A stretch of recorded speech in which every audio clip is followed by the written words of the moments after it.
1. Jim's early life. In the eastern ports where he worked for most of his life, Jim was very popular. He was an excellent seaman who was liked and trusted by everyone. He was tall and strongly built, with a deep voice and a confident way of talking. To his employers and the ship captains, he was just Jim, nothing more. He had a special reason for not wanting people to know his other name. But nothing remained secret for long in seaports, and soon someone who knew about his past was certain to arrive. When this happened, Jim always left his well-paid job immediately and moved on to another port. Over several years, he was known first in Bombay, then Calcutta, then Rangoon, Penang, and Jakarta, as he moved towards the rising sun.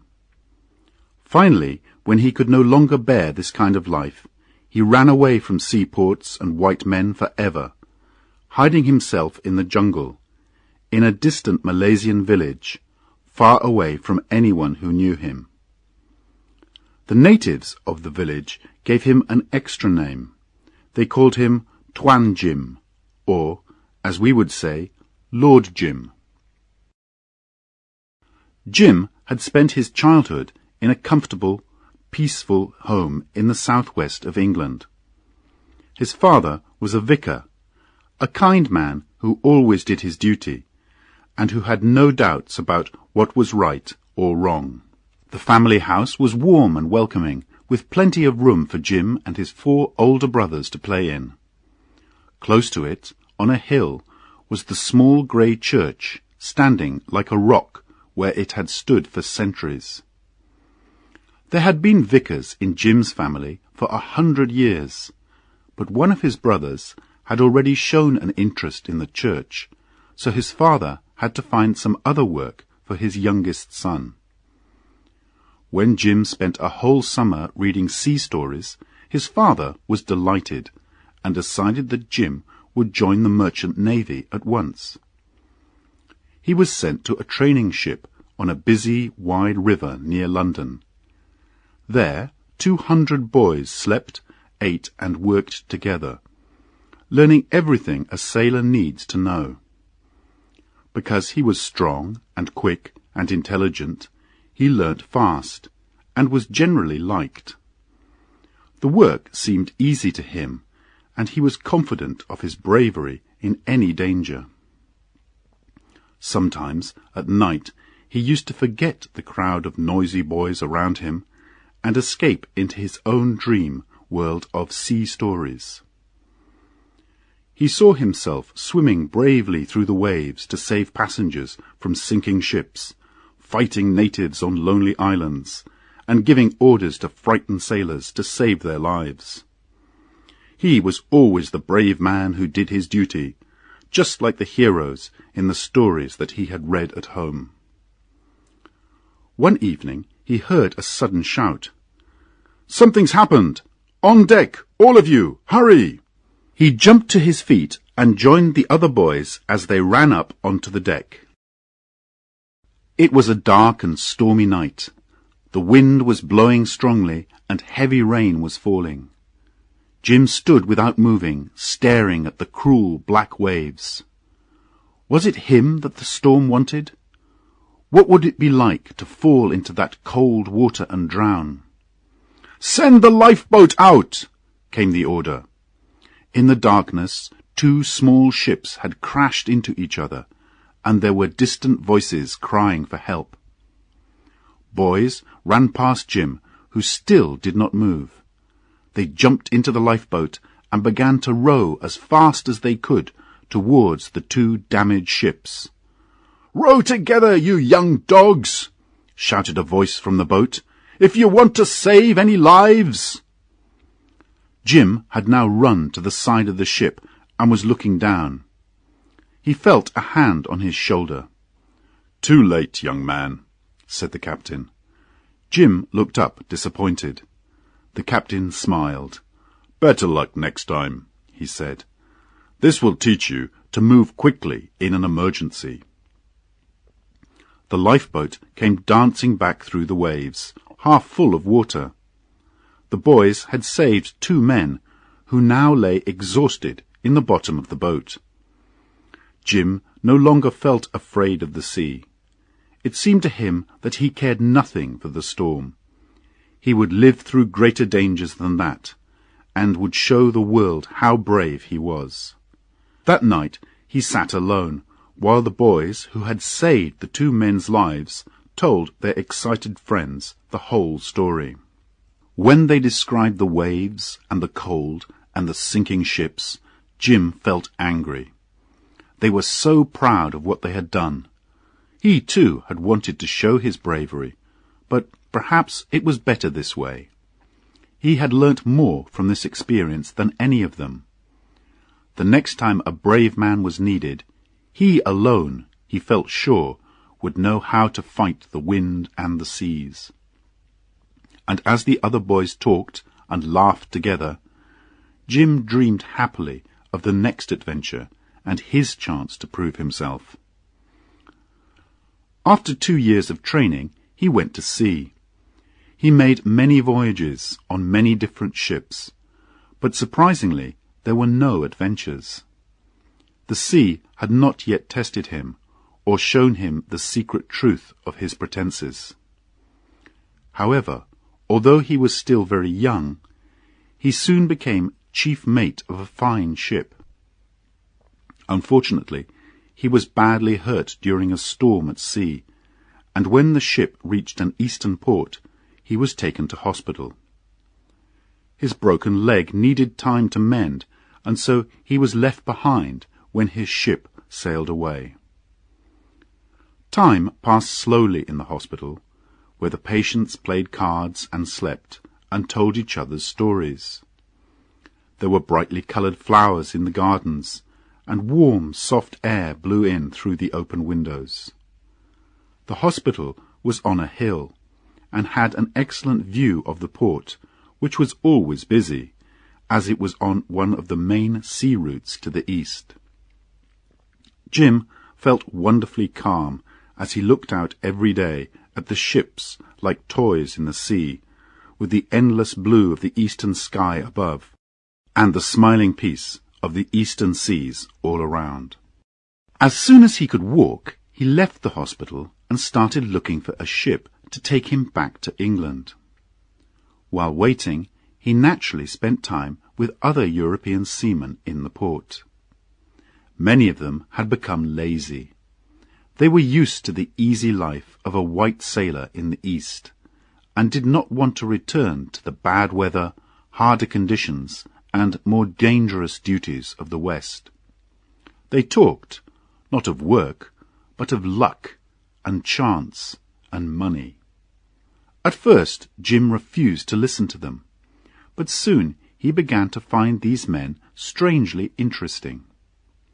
How did they make a success of their lives, with so little work and so little danger? And suddenly he decided not to go home to England, and took a job as chief mate of the Patna. The Patna was a local ship, as old as the hills, and in very bad condition. Her captain was a German, whose home was in Australia. A very large, fat, cruel man, who felt that he owed no duty to anybody. He had arranged to take 800 pilgrims to the city of Mecca in Saudi Arabia. Jim watched as the native people hurried onto the ship, filling every corner like water in a container. 800 men and women had come from north and south, from islands and villages, over mountains and down rivers. At the call of an idea, they had left their forests, their farms, their homes, strong men, young boys, little girls, women with heads covered, and sleeping babies. "Look at these animals," said the German captain to his new chief mate. The Patna left the port and started across the Indian Ocean towards the Red Sea. The 5 white seamen lived separately from the pilgrims, who were packed close together on every deck and in every corner. The days were hot and heavy, and the ship moved slowly across a flat, lifeless sea. There were no clouds in the burning sky, and it was too hot to think or feel. The nights were beautiful. A wonderful calm seemed to cover the world, and the young moon shone down on the smooth, cool sea. Jim thought that there was nothing but peace and happiness in nature, as he breathed in the soft air, while in all the dark corners around him the pilgrims slept, trusting the white men to keep them safe. 2 Malays stood silently at the wheel. Jim walked along the deck and looked at the dark water. He did not see the shadow of what was to come. In fact, he felt that nothing could hurt him on a night like this. He had been responsible for the ship for several hours now, and he was feeling sleepy. "Anything to report?" The captain had come up noiselessly behind him.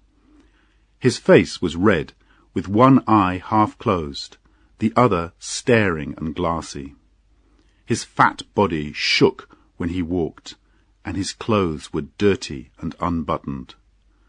Jim answered his captain politely, but moved a little away from the ugly figure who had destroyed the night's peace.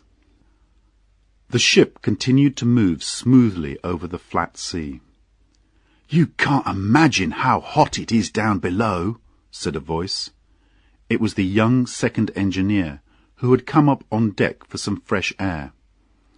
He did not seem able to speak clearly. "Why I work on this old ship I don't know," he went on. "We engineers work twice as hard as you sailors, and—" "Don't speak to me like that, you dog!" shouted the captain. "Where did you get your drink?" "Not from you, Captain," laughed the engineer. "You're too mean for that. No, the good old chief gave me some." The chief engineer was a well-known drinker who normally kept his drink to himself. Tonight, however, he had given some to the second engineer, who was not used to it. The chief and the captain had worked together on many ships, and people in the Patna's home port said that they had been guilty of every crime you could think of at one time or another. Jim watched the captain getting angrier and angrier, and the young man shouting louder and louder. He smiled to himself. These men did not belong to the world of adventure. They had nothing to do with him. He was almost asleep on his feet. Suddenly the engineer was thrown forward onto his face and lay silent on the deck. Jim and the captain stared at the calm sea and looked up at the stars. What had happened? They could still hear the engines turning. Had the earth stopped? Now the cloudless sky and the quiet sea looked less safe than before. "What was that?" cried the engineer, holding his arm in pain. There was a noise like distant thunder, and the ship trembled. The 2 Malays at the wheel looked at the white men, but received no orders, so did not move. The Patna lifted a little in the water, and then continued smoothly on her way. 2. Marlowe meets Jim. A month or so later, at the official inquiry, Jim was asked what had happened to the Patna. Trying to describe the experience honestly, he replied, "The ship went over whatever it was as easily as oil running over a stick." The inquiry was held in the crowded police court of an eastern port. Jim stood there in front of them all, while many eyes looked at him out of dark, white and red faces, like staring shadows. They saw a large, good-looking young man with a straight back and unhappy eyes. The 3 judges, 2 of whom were sea captains, sat together under a large window. They asked Jim clear questions, which he answered truthfully. Outside, the sun was beating down, and the air was heavy in the courtroom. Jim's voice seemed very loud to him. It was the only sound in the world. The painful questions they asked him appeared to come from inside him, like the questioning of his conscience. "So, after you realized the ship had hit something underwater, your captain ordered you to go and see if there was any damage?" asked one of the sea captains. "Yes," said Jim. "I discovered a big hole in the metal wall of the ship below the water. I didn't think of danger just then. I was surprised, because it had happened so quickly. I was on my way back to tell the captain when I met the second engineer. He had broken his left arm when he was thrown forward earlier. When I told him about the damage, he cried, 'My God, the whole ship will be full of water in a minute!' He pushed me away with his right arm and ran up onto the bridge, shouting as he went. I followed him and was in time to see the captain hit him. The captain ordered him to keep quiet and go and stop the engines." Jim hoped that if he described everything exactly and gave all the facts, the people in the courtroom would understand the full horror of it. Every small detail of what had happened was important. Fortunately, he remembered it all very clearly. There was something else as well, something unseen and evil that had helped cause the disaster. He wished to make that clear. He wanted to go on talking, to find out the truth. But although he spoke calmly and carefully, he felt like a trapped animal, desperately searching for a way out. The questioning continued. Jim was beginning to feel very tired. His mouth was tastelessly dry, and his head felt hot, while the rest of his body was cold. While he waited for the next question, his eyes rested on a white man sitting by himself. He had a worn, clouded face with clear, quiet eyes. Jim answered another question and wanted to cry out, "Is it worth going on? Is it really worth it?" He met the eyes of the white man, who was looking at him differently from all the others in the courtroom. It was an honest, intelligent look. Telling the truth was not enough, thought Jim. Words were no good to him any longer, and that man appeared to understand his hopeless difficulty. That stranger with the clear, quiet eyes was Marlowe, and later on, in distant parts of the world, Marlowe often remembered Jim and talked about him. It was usually after dinner in a friend's house, when men sat comfortably in their armchairs on the veranda and smoked their cigars, that Marlowe was asked to talk. In the darkness, as he sat surrounded by sweet-smelling flowers and a group of listening men, every detail of that fresh young face and straight figure came back to Marlowe. He could almost imagine himself back in the past, and he often began with a warning to his listeners. My friends, it's easy enough to talk about young Jim, but don't be too quick to judge him. A good dinner, an excellent cigar, and a beautiful evening of freshness and starlight like this make us forget how difficult life can be.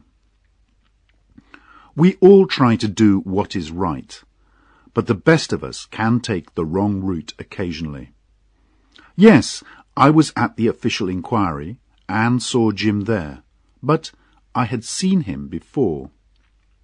The first news we had of the Patna was a mysterious message from Aden that a damaged ship full of pilgrims had been found without its officers in the Indian Ocean.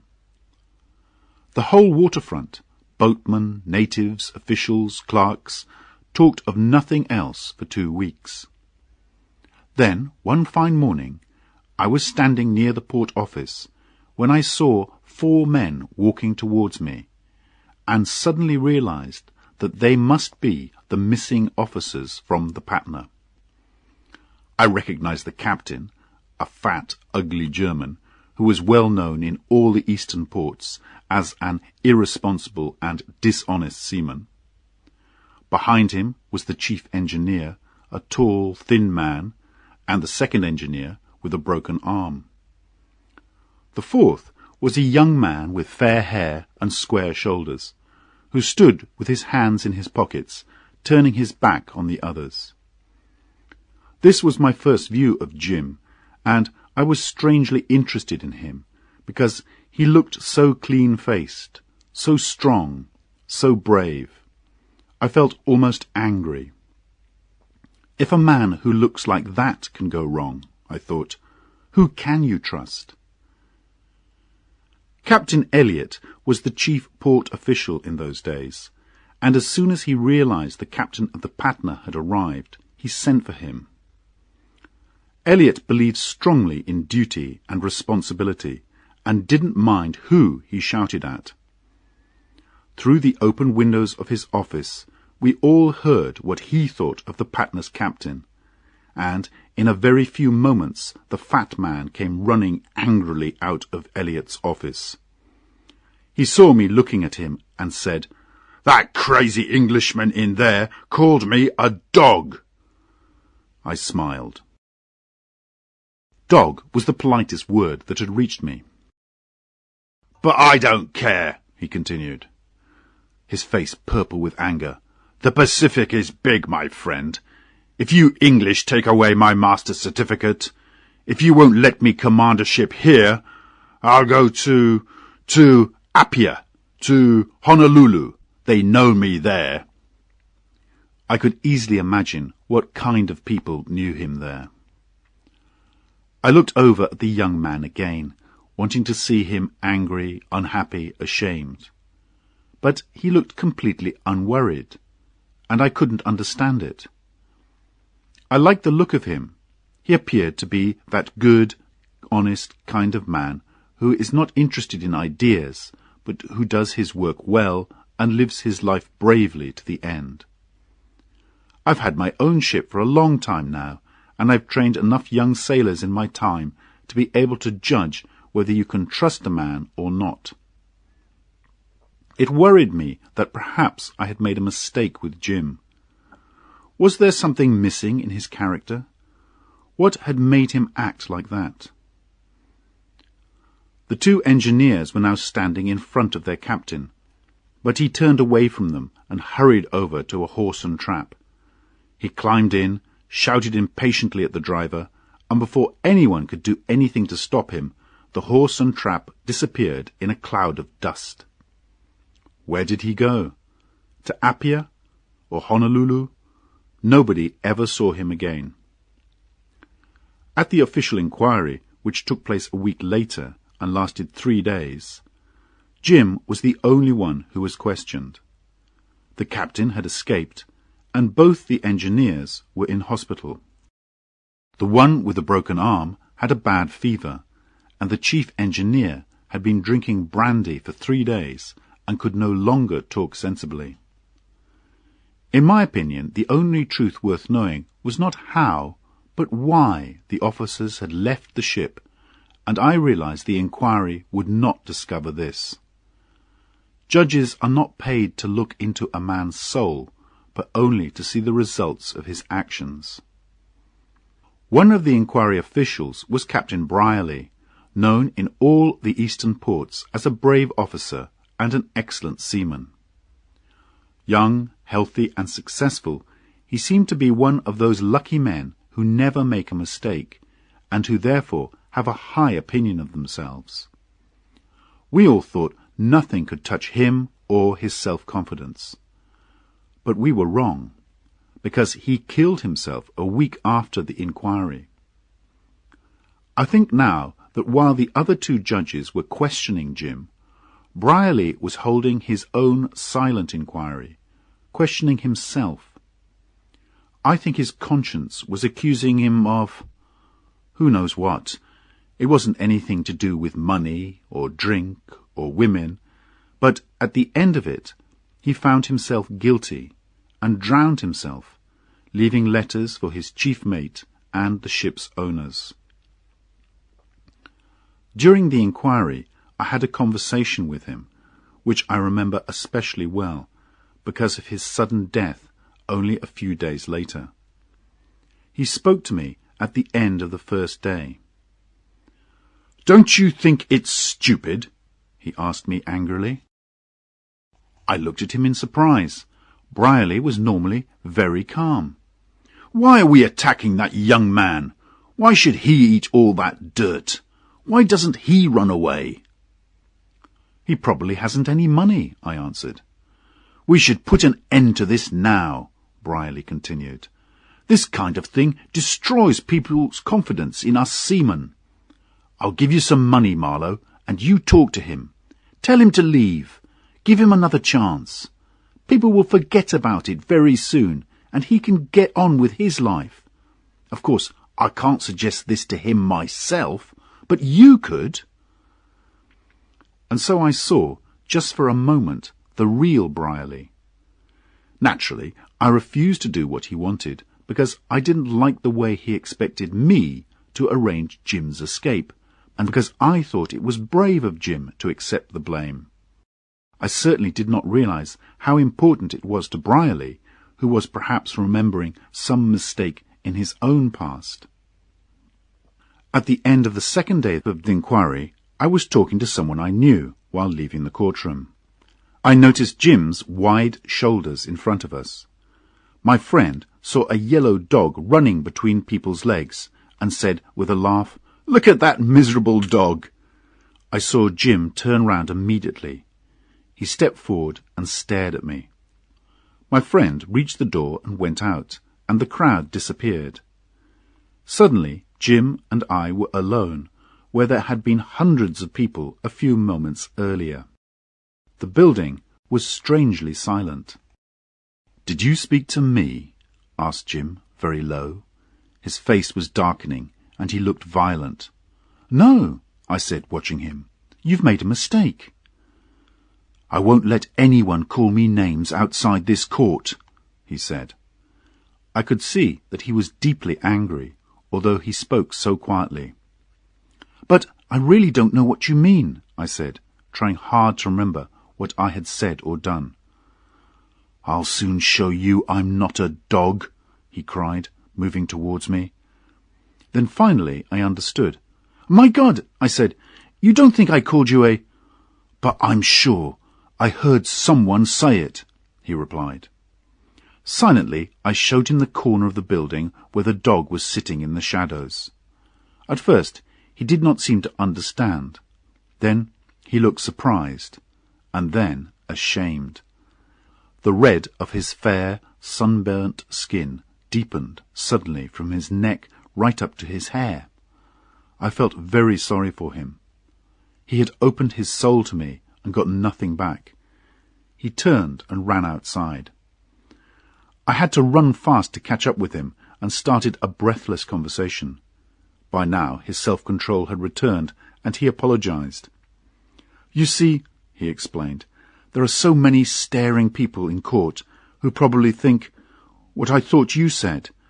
In court I have to accept that, and I do, but outside it's different." I don't pretend I understood him, but I wanted to know more about him, so I invited him to dinner at the Malabar House Hotel, where I was staying. 3. Jim tells his story. The big hotel dining room was more than half full of people, eating, drinking, and talking, while the dark-faced waiters hurried from table to table. And opposite me sat Jim, with his blue, boyish eyes looking straight into mine. I liked his young, honest face and his seriousness. He was the right kind. He was one of us. But how could he talk so calmly? Was it because he was controlling himself, or because he did not care? Towards the end of dinner, I mentioned the inquiry. "It must be awfully hard for you," I said. I was surprised by what happened next. He put out a hand quickly and held my arm, staring fixedly at me. "It is hell," he cried. People at tables near us turned to look.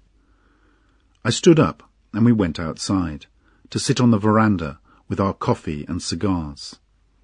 From our chairs we looked out at the sea, where the lights of the ships shone like stars in the thick, warm darkness. "I couldn't run away," Jim began. "The captain did, but that's no good for me.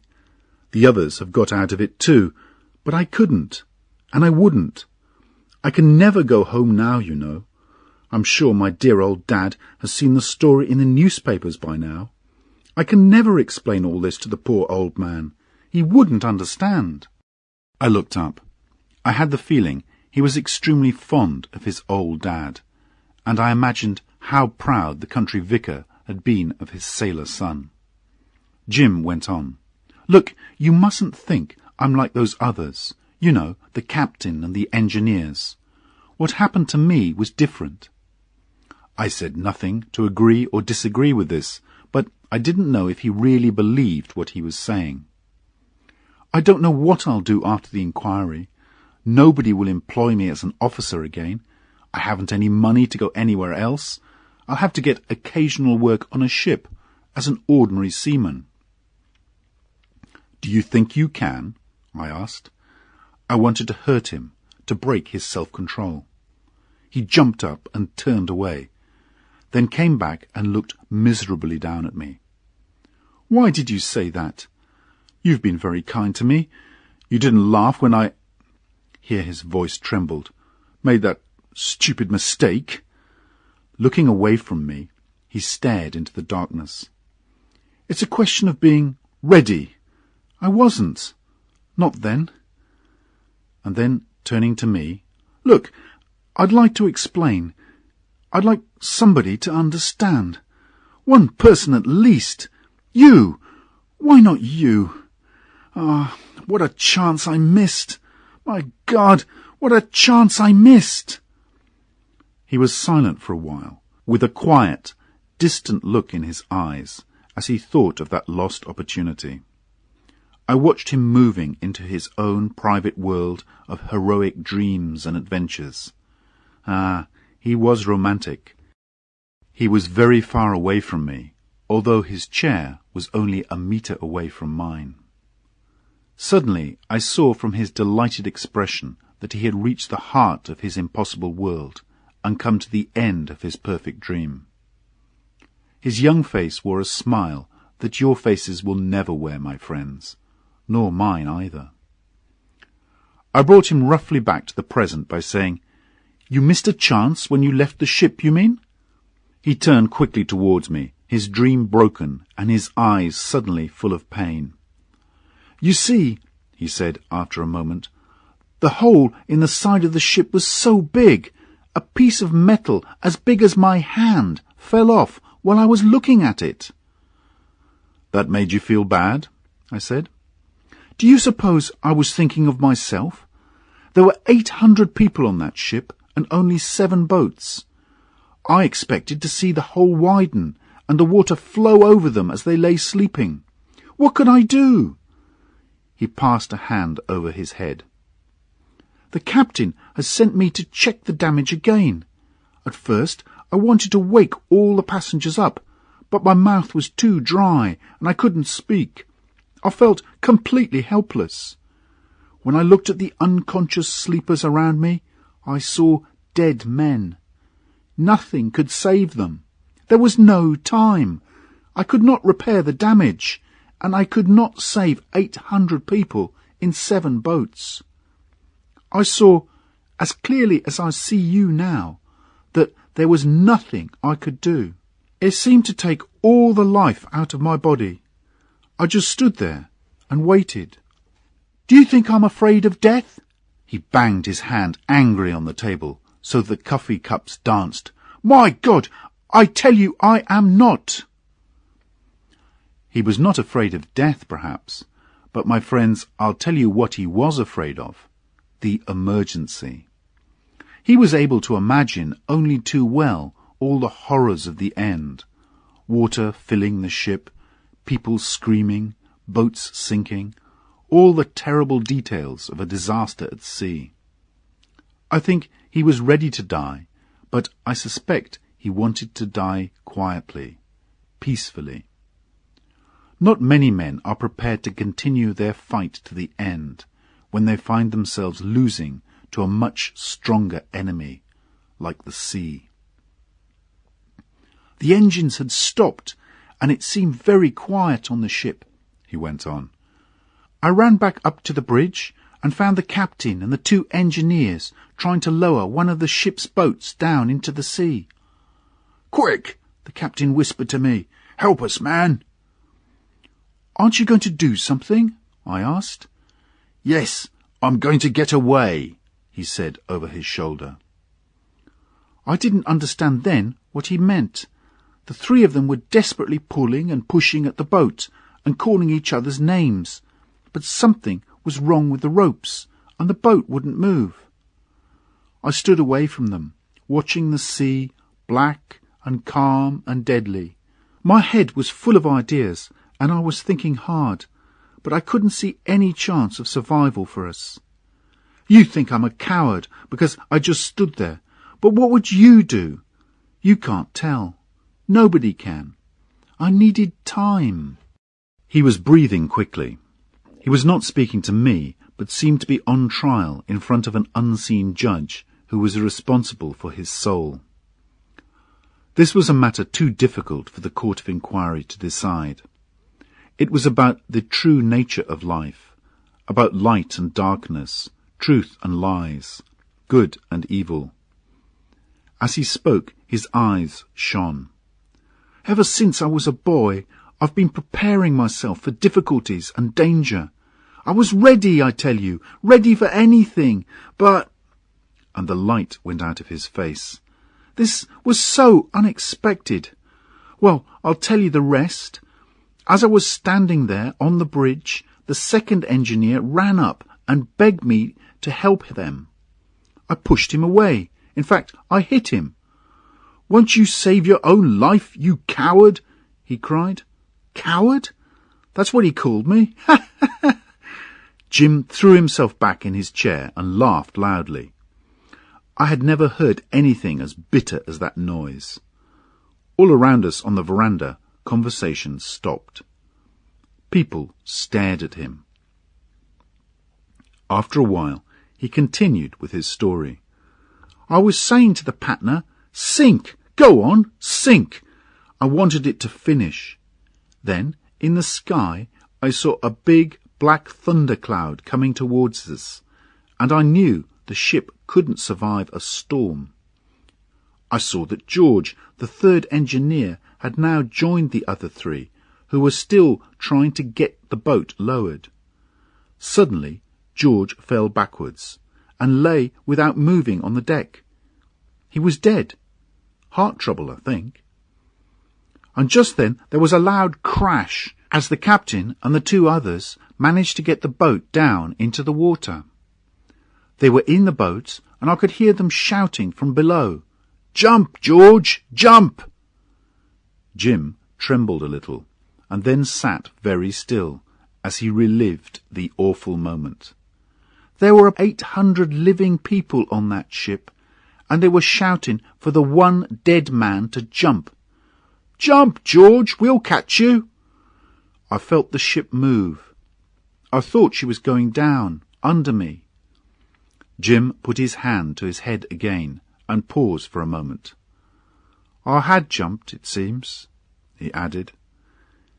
His clear blue eyes looked miserably at me, and I felt like an old man helplessly watching a childish disaster. "It seems you did," I agreed. "When I was in the boat, I wished I could die, but I couldn't go back. I jumped into an everlasting deep hole." Nothing could be more true. He described to me the full horror of the hours he spent in that small boat with the 3 men.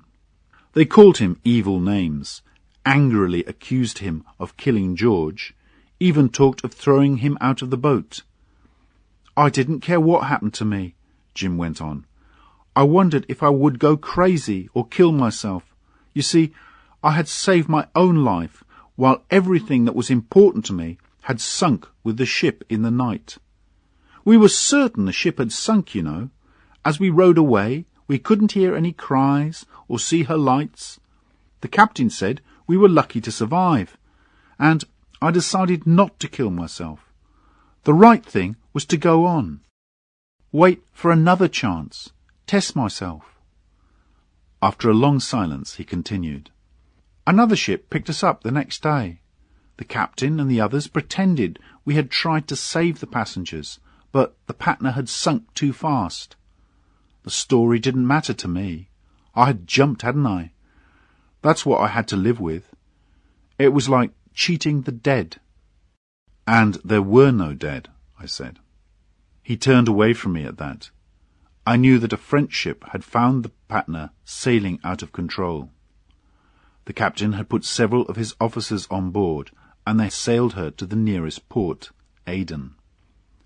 Although the Patna was badly damaged, it had not sunk, and nobody had died, except George, the third engineer, whose body was found on the bridge. The pilgrims were all put onto other ships to continue their journey to Mecca. But everybody went on talking about the Patna, and now, when seamen met in the eastern ports, they very often discussed the strange story of the pilgrim ship and the officers who ran away, just as I am telling you about it tonight. 4. Marlowe offers to help. Our coffee and cigars were finished. I knew that tomorrow, or was it today, it was well past midnight, the inquiry judges would take up the weapon of the law and punish Jim. I told myself repeatedly that the young man was guilty, but I wanted to help him get away. My friends, if you can't understand my reasons, you haven't been listening to me all this time. So I suggested Briley's plan of escape to Jim. I would lend him some money, he could pay it back when he liked, and I would also write a letter to a friend of mine in Rangoon, who would give him a job. Jim could leave that same day and save himself the shame of the final day in the crowded courthouse. I was impatient to begin writing the letter immediately, but Jim refused. "Run away? No, I couldn't think of it," he said, shaking his head. "It's awfully good of you, but no." I'm sure that things looked terribly uncertain to him at that moment, but he did not hesitate. He was young and strong, and there was something fine in his wild hope that he would survive. I felt angry, however. "The whole miserable business is bitter enough for a man like you," I started saying. "Yes, it is, he whispered, his eyes fixed on the floor. The way he spoke touched me to the heart.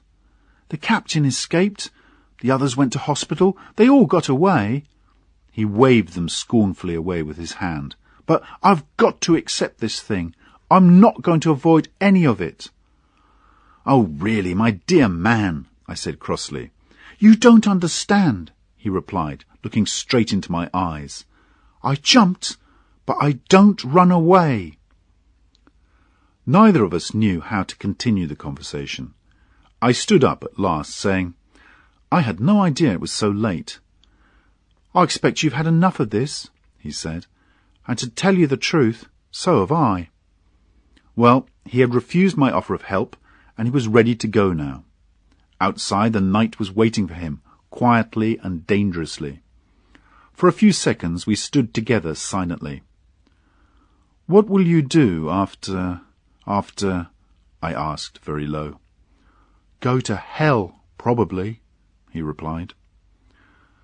I judged it best to answer lightly. "Please remember, I would very much like to see you before you go." "Nothing will prevent you," he said bitterly. "Everybody will know where I am." And then, as we said goodbye, he stupidly imagined that I did not want to shake hands with him.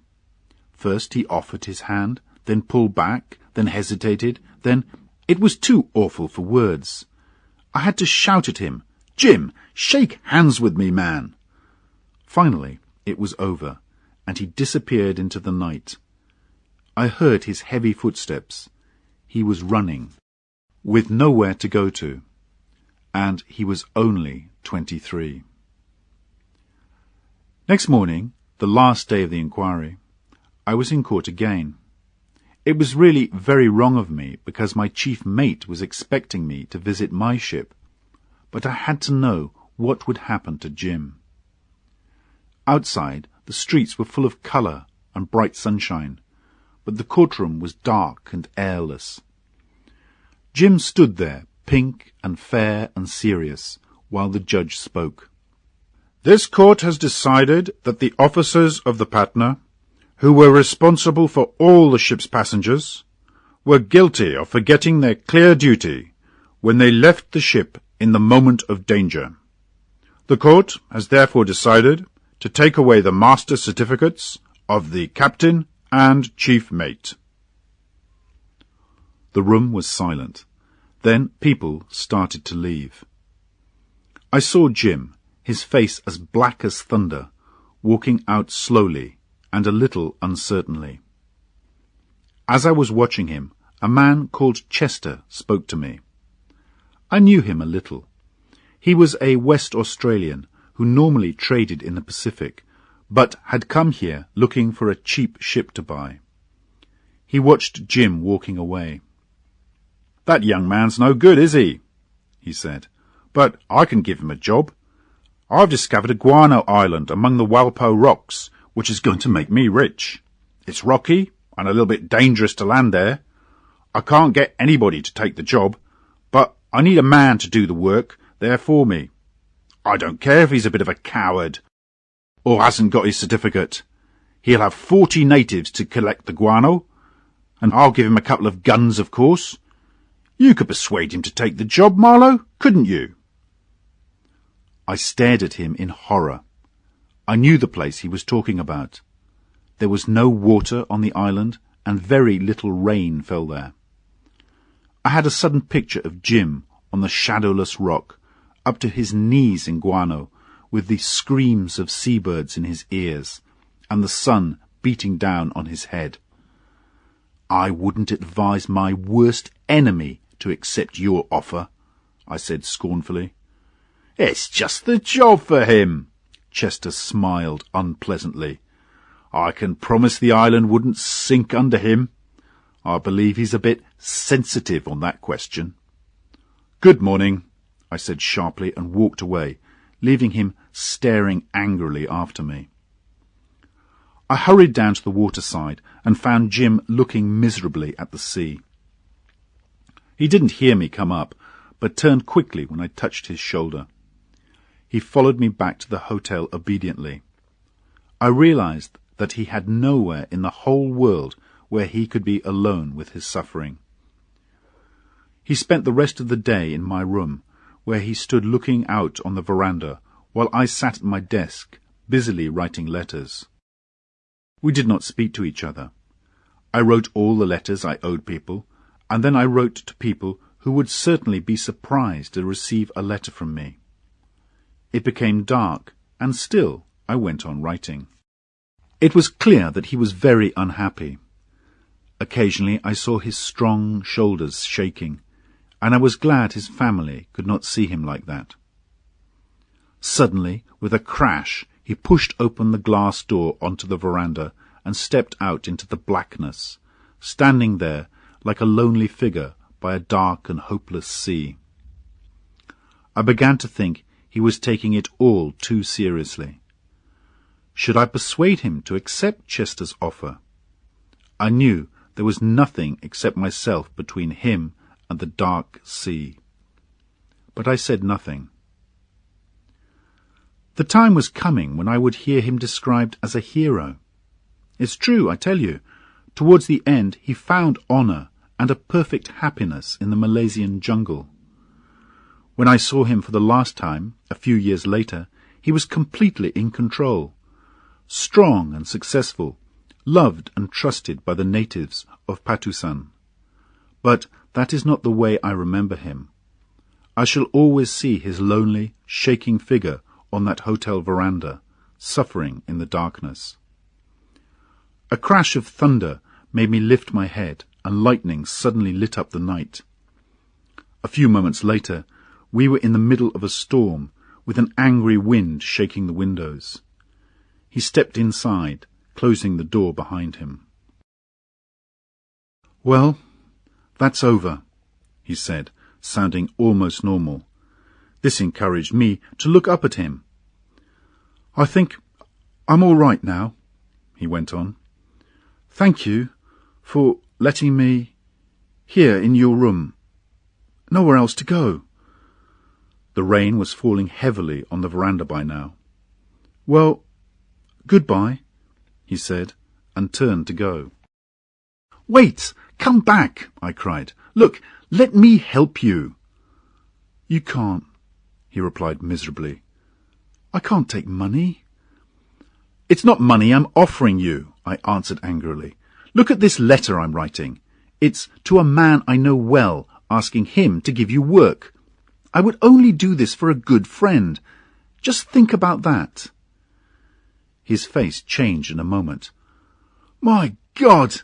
he shouted. "I never realized. How can I thank you? It's just what I wanted. An opportunity to start again. I know I can do it. Look, I'm sorry. I can't stay. I'm too excited." I waved my hand as he ran from the room. I'd probably saved him from an early death, or perhaps from madness. But I felt sad. He was so young, and believed so fully in himself and in the beauty of life. I was no longer young, and I knew that his fate, like mine, was written in large letters on the face of a rock, and nothing he could do would change it. My friend not only employed Jim, but welcomed him into his house. Unfortunately, only a year later, the second engineer from the Patna arrived unexpectedly in Rangoon, and Jim decided to leave the port at once. I was extremely disappointed to hear this, but helped Jim to find a second job in a port 1,000 kilometres south of there. His new employers thought a lot of Jim and trusted him with all their business. But one day the name of the Patna was mentioned, and Jim was too sensitive to bear it. Again he left the place immediately. From now on he moved from port to port to find work, trying to hide his terrible secret, until someone who knew the story spoke of it, and then he moved on again. I felt responsible for him, and helped and encouraged him as much as I could, but I knew that he was losing confidence in himself, although he was always cheerful and polite to me. What would be the end of it all? How long could Jim go on running away from his past? I decided to ask for advice from someone I trusted more than most men. He was a rich German trader called Stein, who had a large business buying and selling all kinds of things in the islands, ports, and jungle villages of the East. He was tall and thin, with a sympathetic, intelligent face, and white hair brushed back from a high forehead. Although his life had been long and adventurous, he now spent most of his time studying and collecting butterflies. In fact, by now he had become a world-famous collector. He was liked by everyone for the bravery of his past and the kindness he showed to all of us. When I visited him in his large, dark study, he was looking delightedly at the best butterfly in his collection. "A wonderful example," he said, smiling. "So beautiful, so perfect." "I have another example of nature to discuss with you," I said, "but I'm afraid it's a man, not an insect." His smile disappeared, but he listened encouragingly. "I understand very well," he said, when I had finished telling him Jim's story. "He is romantic." I felt like a patient asking his doctor for advice. so it seemed natural to say, "What is good for it?" "There is only one kind of medicine. One thing alone can stop us from being ourselves. Death." The problem appeared simple, but hopeless. "Yes," I said, "so the real question is not how to get better, but how to go on living." Stein agreed sadly. "For a butterfly, it is enough to be beautiful and to live. But for man it is different, if he is sensitive. Every time he shuts his eyes, he sees himself as a hero, as a perfect man. It's all a dream. He can never be as fine as that. And so it is painful when he opens his eyes to find he cannot make his dream come true. It is terrible for him. But you ask me how to live?" His voice sounded suddenly strong and confident. He looked away from me into the shadows of his past. "There is only one way. Follow the dream, and again follow the dream, and so to the end." No doubt Stein was right. He had travelled very far in life, always bravely, always without hesitating, and fate had brought him friends, love, adventure. But it seemed a lonely, difficult life to me. "Nobody could be more romantic than you," I told him. "And sometimes you dream of a beautiful butterfly, but when it appears, you don't let the opportunity go, do you? You catch it. But Jim?" Stein lifted his hand. "Do you know how many opportunities I have missed? How many dreams I have lost?" He shook his head sadly. "Perhaps I myself don't know. Everyone knows of one or two dreams like that. And that is the trouble. Well, it is getting late. Tonight you will sleep here, and tomorrow we will think of a way of helping the young man." He showed me to my room and shook hands with me. "Good night," he said. I watched him return the way he had come. He was going back to his butterflies. 5. Jim goes to Patusan. Marlowe's cigar had gone out. He stood up, moved to the edge of the veranda, and stared out into the darkness. Behind him, the circle of listeners in their armchairs waited for the story to continue. At last, one of them said encouragingly, "Well?" Marlowe turned to face them, carefully relit his cigar, and then continued with his story. "I don't suppose any of you have heard of Patusan. It doesn't matter. There are many stars in the sky that most people have never heard of, and which are of no importance to them anyway. Patusan was like one of these stars. It was occasionally mentioned by officials in Batavia, and it was known by name to a very few in the trading world. But nobody had ever been there, and I suspect nobody wanted to go there. That was where Stein arranged to send Jim. It was like sending him to the moon. He left his past world behind him and started a completely new life. Stein knew more about Patusan than anybody else. I have no doubt he had been there, perhaps looking for butterflies when he was younger. It was at breakfast the next morning after our talk about Jim that he mentioned the place. I had just repeated what poor Brierly had said to me. He should creep away somewhere and hide. Stein looked up at me with interest. "That could be done," he said, drinking his coffee. "You know, bury himself somewhere," I explained. "Yes, he is young and could make another life for himself. Well, there is Patusan," he added, "and the woman is dead now." I didn't know the woman he had mentioned, but I learned from Stein that she had been an intelligent, good-looking Dutch Malay girl. She had married a worthless Portuguese man who made her life extremely miserable. Because Stein felt sorry for her, he gave her husband a job as manager of Stein and Company's trading post in Patusan. Unfortunately, the Portuguese, whose name was Cornelius, was dishonest and lazy, so the trading post lost money.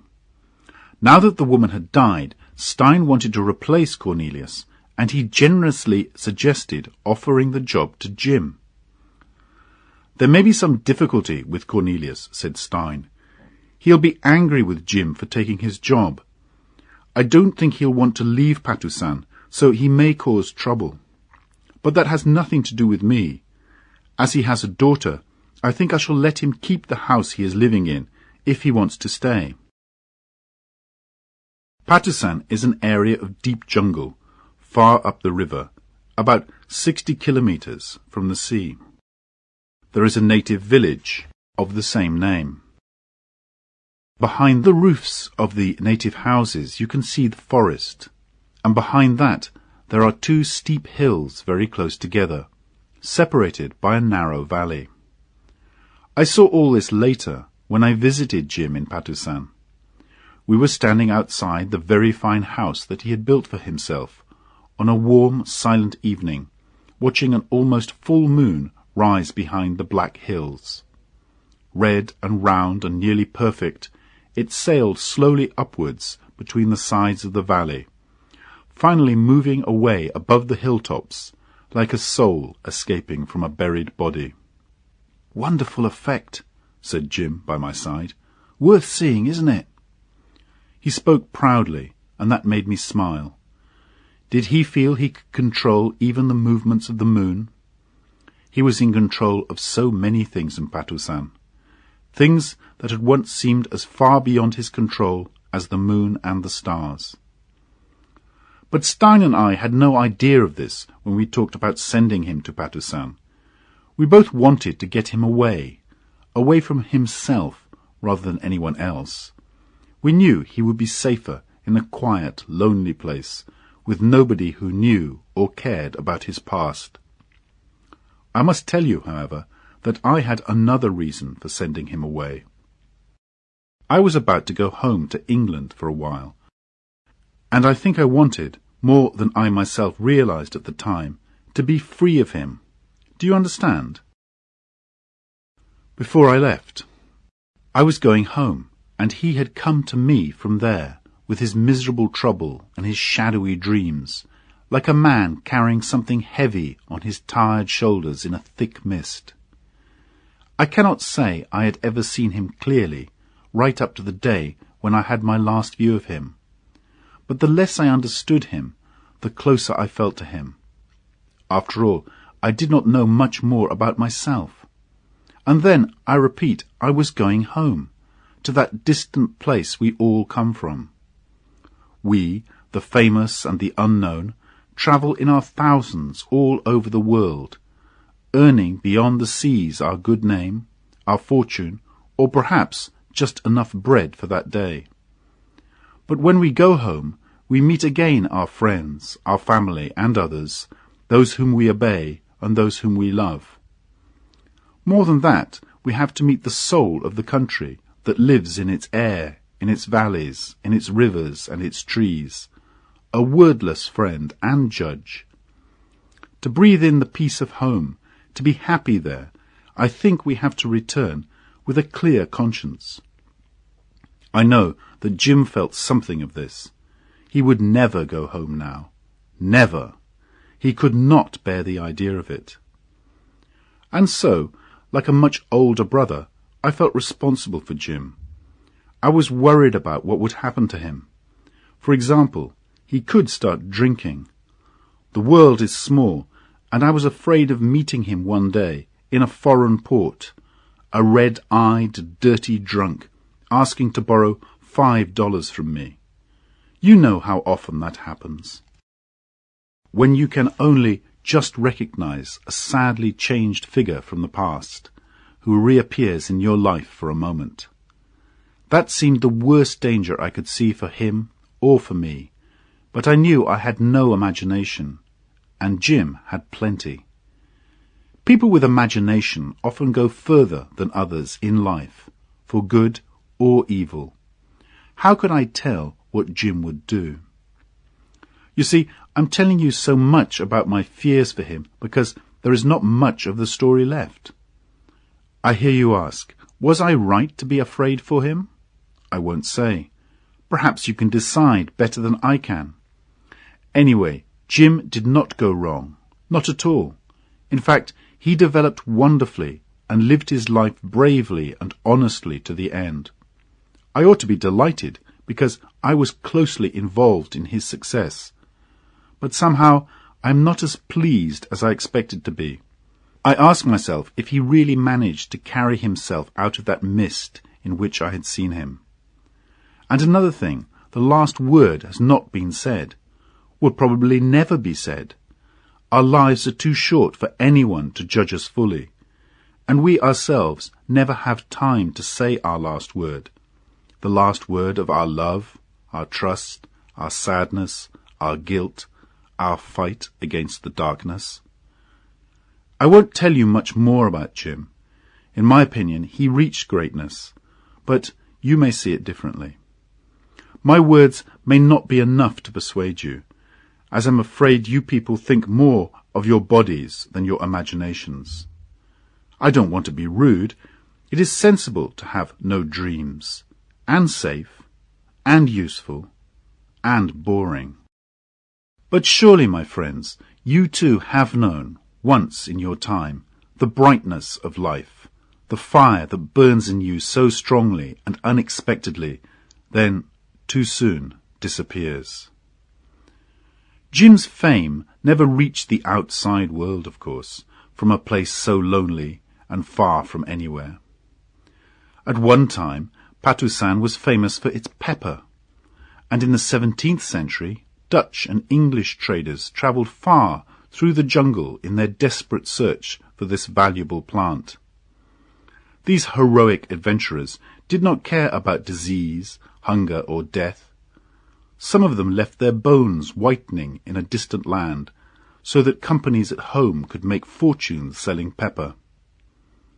For 100 years they sent back news of Patusan, describing its rivers and jungle, its natives and customs, and the great Sultan who controlled the fate of all who lived there. But now the pepper has all gone. Nobody writes or talks about Patusan any longer, and the present Sultan is a young boy whose uncles have stolen his fortune. It was Stein who told me all this. He was perfectly honest with me over the breakfast table that morning. It was an extremely dangerous place, where people could lose their lives at any time. This situation was mostly caused by Raja Alang, the worst of the young Sultan's uncles. He controlled the river and the land around it, and by robbing and murdering made the local Malays fear and obey him. They could not get away because they had nowhere to go and no way of escaping. Well, I told Jim about Stein's generous offer, but I also described what I knew of Patusan and the dangers involved. I watched the expression on his face change from tiredness to surprise, interest, and delight. "This is the chance I've been dreaming of. I'm so grateful to Mr. Stein. But of course it's you I have to thank." I spoke quickly to stop his flow of words. Stein was helped when he was young, and now he wants to help you. And I just mentioned your name, that's all. He reddened, saying shyly, "You've always trusted me." "That's true, but do you trust yourself?" "I've got to prove myself, but you won't be sorry you trusted me, I promise." "Remember, you must decide. You are responsible for this plan, you and no one else." "Why, this is exactly what I want." I smiled. He was so enthusiastic. "You see," I said, "you wanted to go out and shut the door behind you." "Did I?" he asked, looking suddenly unhappy. "Well, you've shown me a door, haven't you?" "Yes. If you go through it, I can promise it will be shut behind you. No one will ask what has happened to you in that distant, unknown place. You will be alone, and you will have to manage everything yourself. the outside world will forget about you completely. Forget about me completely! That's it! He whispered to himself, his eyes shining delightedly. Well, if you understand the conditions, you'd better find a horse and trap and drive to Mr. Stein's house as soon as possible. And before I had finished speaking, he had run out of the room. He did not return until next morning, because he had stayed there for dinner and the night. He could not stop talking. What a wonderful man Mr. Stein is, and how well he speaks English. In my pocket I've got a letter for Cornelius, you know, the man I'm replacing. And look, here's a silver ring that Mr. Stein has given me. It was given to him by an old Malay friend of his called Doramin. He's one of the most important chiefs in Patusan. It seems that they fought side by side when Mr. Stein was there, having all those adventures. So, if I show Doramin this ring, he'll help me. I think Mr. Stein saved his life once. He's a brave man, isn't he? He's hoping things are all right in Patusan. He hasn't had any news for over a year, so he doesn't really know. And the river's closed, but I'm sure I'll be able to get in. He almost frightened me with his excited talk. After all, he wasn't a boy going on holiday, but a grown man making a dangerous journey into the unknown. He noticed my expression, and it seemed to calm him a bit. "You probably don't realize," he said, "how important the ring is to me. It means a friend, and it's a good thing to have a friend. Like you." He paused. "I'm going to stay there, you know." "If you live long enough, you'll want to come back." "Come back to what?" he asked absently. "Is it to be never, then?" I asked after a moment. "Never," he repeated dreamily, then suddenly jumped up. "My God! Mr. Stein's ship sails in 2 hours' time." I went back to my own ship, and Jim came to say goodbye to me there. I gave him a gun and 2 boxes of ammunition, in case he needed them. "The gun may help you to remain," I said, then corrected myself quickly. "May help you to get in, I mean." But Jim was not troubled by this. He thanked me warmly, shouted goodbye, and jumped into his own boat. As his boatman rowed away, I suddenly noticed he had left the ammunition behind, and I ordered my men to get a boat into the water at once. Jim was making his men row like madmen, and we could not catch him before he reached Stein's ship. In fact, our 2 boats arrived at the same moment. We both stepped onto the deck, where I gave him the ammunition boxes. The ship was ready to sail. Stein's captain, a half-caste, spoke to me. He did not think Jim had any chance of survival, and was only prepared to take his passenger to the mouth of the river. "Anybody who goes further into Patusan will certainly die," he said. "Between you and me, your friend is already a dead man." Then, while the captain shouted his orders and the sails rose around us, Jim and I stood alone together on deck, shook hands, and said our last hurried words to each other. I no longer felt annoyed with him, as I had sometimes done in the past. It was clear to me what miserable danger he was going into. I believe I called him dear boy, and he called me old man. For an unexpected short moment we were very close. "Don't worry," he said. "I promise to take care of myself. My God, nothing can touch me. What a wonderful opportunity!" As my boat pulled away from the ship, I saw him high up on deck, in the light of the dying sun, waving to me. I heard, "You shall hear of me." Because the sun was in my eyes, I couldn't see him well. It was my fate never to see him clearly. But I must say he looked very unlike a dead man to me. 6. Marlowe visits Jim. The coast of Patusan is straight and dark on a misty sea. When I arrived there, nearly 2 years later, I could see blue mountain tops beyond the thick green jungle. Fortunately, the river was open then, and our ship stopped at the fishing village called Batu Kring at the mouth of the river. We needed to take on board a native to guide our little ship up the river to the trading post at Patusan.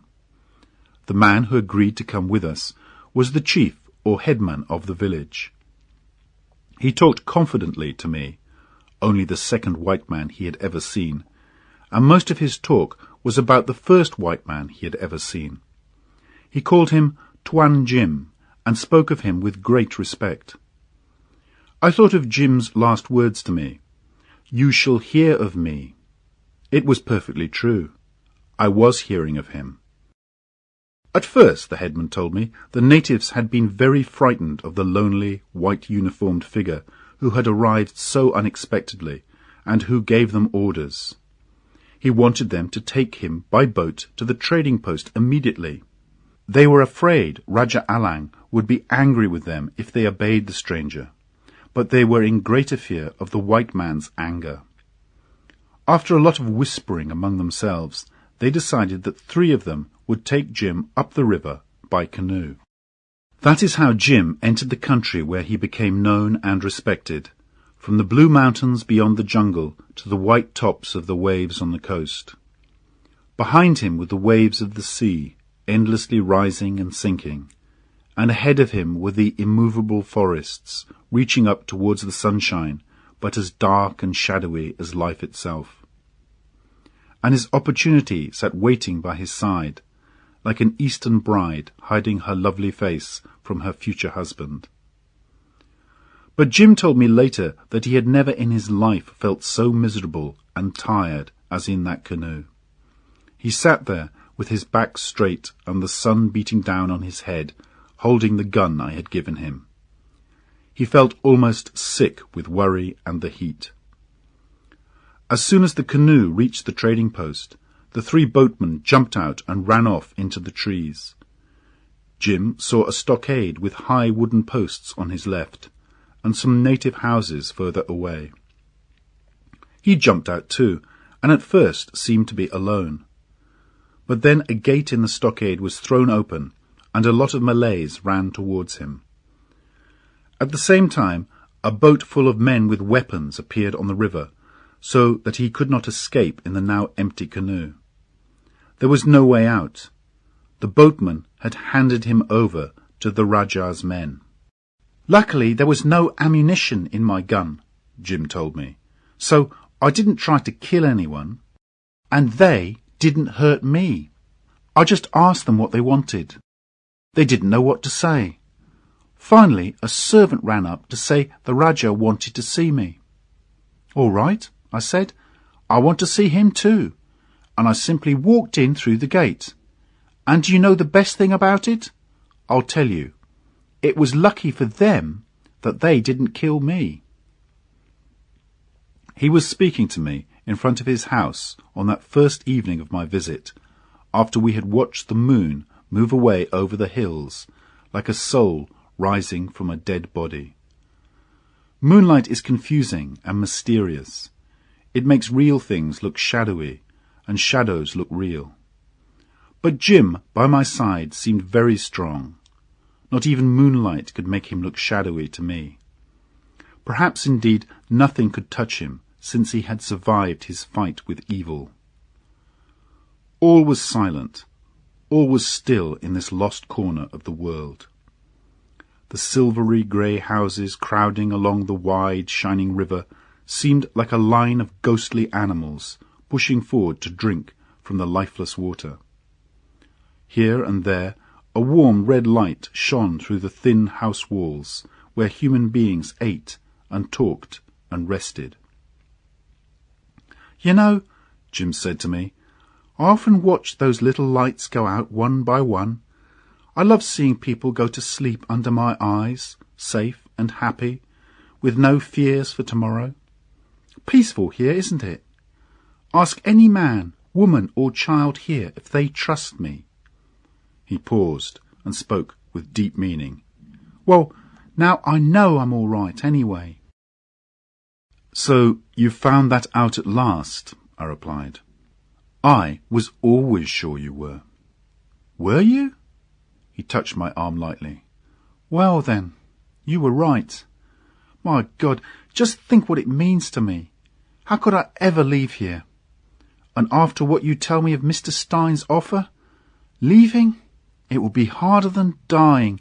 No, don't laugh, but I must feel, every day, every time I open my eyes, that I am trusted. That nobody can say, leave? Where would I go? Why? For what? I had told him, indeed, it was the main reason for my visit, that Stein wanted to hand over the whole trading post, with everything it contained, to Jim.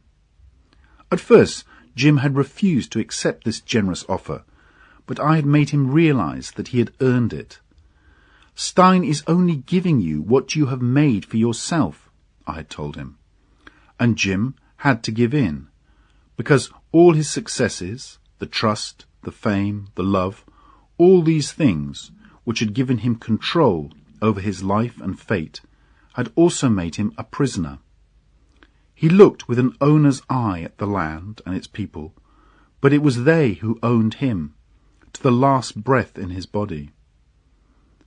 The trust and respect of these people was something to be proud of. I, too, was proud for him. It was certainly wonderful. He had shown he was a brave, intelligent, well-organized leader of men. He clearly felt deeply and seriously about his work in Patusan, the work that had proved to him that he was all right. That is why he seemed to love the land and the people with a kind of wild selfishness. While I was in Patusan, Jim took me to visit the Raja. This is where I was prisoner for 3 days when I arrived, he whispered to me as we walked slowly through a silent and respectful crowd. Dirty place, isn't it? And they only gave me a small plate of rice and a bit of fried fish to eat. They took my gun away, of course, but they didn't lock me up. I was able to walk around inside the stockade. At that moment we arrived in front of the Raja, and I noticed how Jim changed his way of speaking at once. His manner was calm and polite, and he spoke slowly and seriously, giving a lot of thought to his words. This had just the right effect on the evil old Raja, who was clearly afraid of Jim, but still respected and trusted him. Although their conversation was difficult for me to follow, I understood that Jim was acting as a kind of judge, and telling the Raja the difference between right and wrong. Some poor villagers had been robbed while on their way to trade at Doramin's house, and it was clear that everyone knew the Raja's men were responsible for this robbery. But to the Raja, Doramin was a hated enemy, and the Raja cried out suddenly, "It's Doramin who is a thief!" His weak old body shook with anger, and all around us his family and servants stared, their mouths open. Then Jim began to speak. "Nobody," he said calmly, "should prevent any man from getting his food, and his children's food, honestly. Nobody should ever steal." There was a great stillness in the room. Finally the old Raja looked up, shaking his head tiredly, and said, "You hear, my people? No more of these little games." One of his servants came forward to offer us 2 cups of coffee.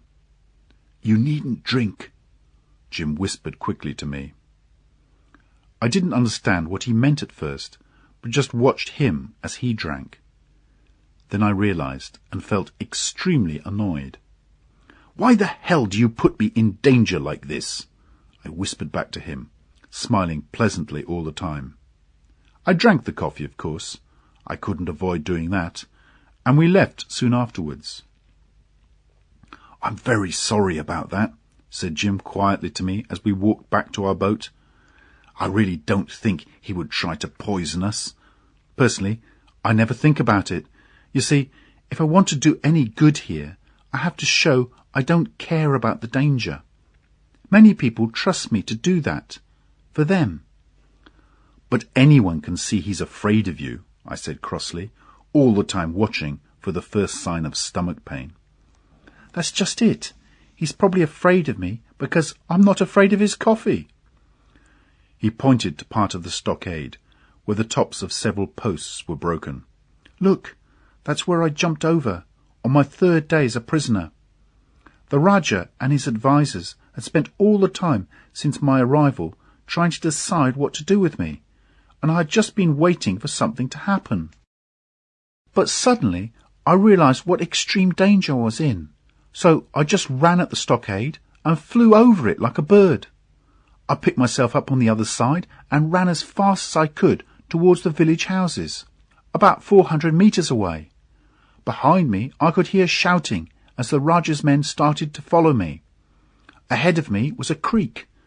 I jumped across it and landed in very soft, wet mud. I couldn't move my legs at all, and lay there trying desperately to pull myself out with my arms.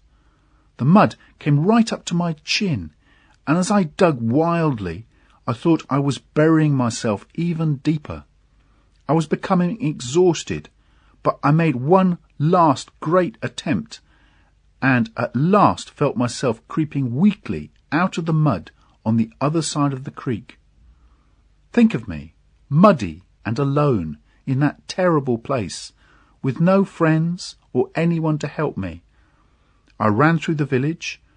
Women and children ran screaming from me. Men stood still, staring at me in horror. I don't suppose I looked at all like a human being. Finally, I turned a corner and fell into the arms of several surprised-looking men. I just had breath to cry, "Doramin!" They carried me to Doramin's house, which was inside its own stockade, and put me down in front of a large, important-looking man sitting in a chair. Somewhere in my muddy clothes I managed to find Stein's silver ring. Everyone was shouting excitedly and running here and there. I could hear shots in the distance from the Rajah's men, but here I was safe. Doramin's people were closing the heavy gates of the stockade and giving me water to drink. Doramin's wife took care of me. She was very kind to me. About 60 families in Patusan considered Doramin their chief. His men frequently had fights with the Rajah's people, mostly about trading. The problem was that the Rajah thought he alone should trade in Patusan. He became wild with anger when he discovered anyone else buying or selling. He was a cruel, evil and cowardly man who had made a habit of robbing and killing Doramin's people, until Jim came. There was a third leader in Patusan, an Arab half-caste called Sheriff Ali, who had persuaded some of the natives to join him. They lived high up on the top of one of the 2 mountains, and from there often came down at night to steal food and animals, kill people and burn buildings. Parts of the countryside were blackened and empty, and the local people were suffering badly. In this confused situation, none of the 3 leaders trusted or respected each other, and until Jim's arrival there seemed no way of bringing peace to the country. If you once saw Doramin, you would never forget him. He was much larger than most Malays, with a heavy body dressed in richly coloured clothes, and a big, flat, round head with proud, staring eyes. No one ever heard him raise his voice. He never moved without help. When he walked, 2 strong young men dressed in white held his elbows. In the afternoons, he sat silently by his wife's side, looking out, through an opening in the stockade, at the dark green jungle, the distant purple mountains, and the silver, shining river. This old couple had a son called Dane Waris, a polite, handsome young man of 24 or 5. They loved him deeply, although they never showed it. I liked him as soon as I met him. I realized he was both brave and intelligent, and I believe he trusted and even understood Jim. Dane Warris is the best friend I've ever had, except for you, Jim told me proudly. We fought together, you know, against Sheriff Ali. You see, when I arrived, the Rajah, Doramin, and Sheriff Ali were all afraid of each other. I soon realized what I had to do, but I needed Dane Warris's help. He was the first to believe in me, and he persuaded his father to agree to my plan. Jim's plan. I heard the whole story of it from him during my visit. He had decided that it was necessary to defeat Sheriff Ali and planned to attack his mountain home. Doramin owned several heavy old guns used in the past for fighting jungle wars. One dark night, Jim arranged for teams of men using ropes to pull these guns right up to the top of one of the mountains. It was difficult, hot work, and all the time Jim and the men were lifting and pulling, old Doramin sat watching silently in his chair. The Malays already believed that Jim was doing the impossible. How could those guns, too heavy for one man to lift, reach the mountain top? This was the beginning of their great respect for Jim. From there, Doramin's men had an excellent view of the other mountain top, where Sheriff Ali and his followers were asleep. As soon as the sun rose, the first shots were fired on Jim's order, and the battle began. Jim, with Dane Warris by his side, led a group up the second hill towards Sheriff Ali's stockade. He knew he had to win this fight. Doramin's people were depending on him. He and Dane Warris were the first to break into the Arab stockade. Close behind them came Tam-i-Tam, Jim's personal servant and a fearless fighter. He was a Malay from the north, a stranger to Patusan, who for a time had been a prisoner of the Rajah. When he escaped, he came to Jim, and ever since had followed him everywhere, like a shadow. The battle was violent but short.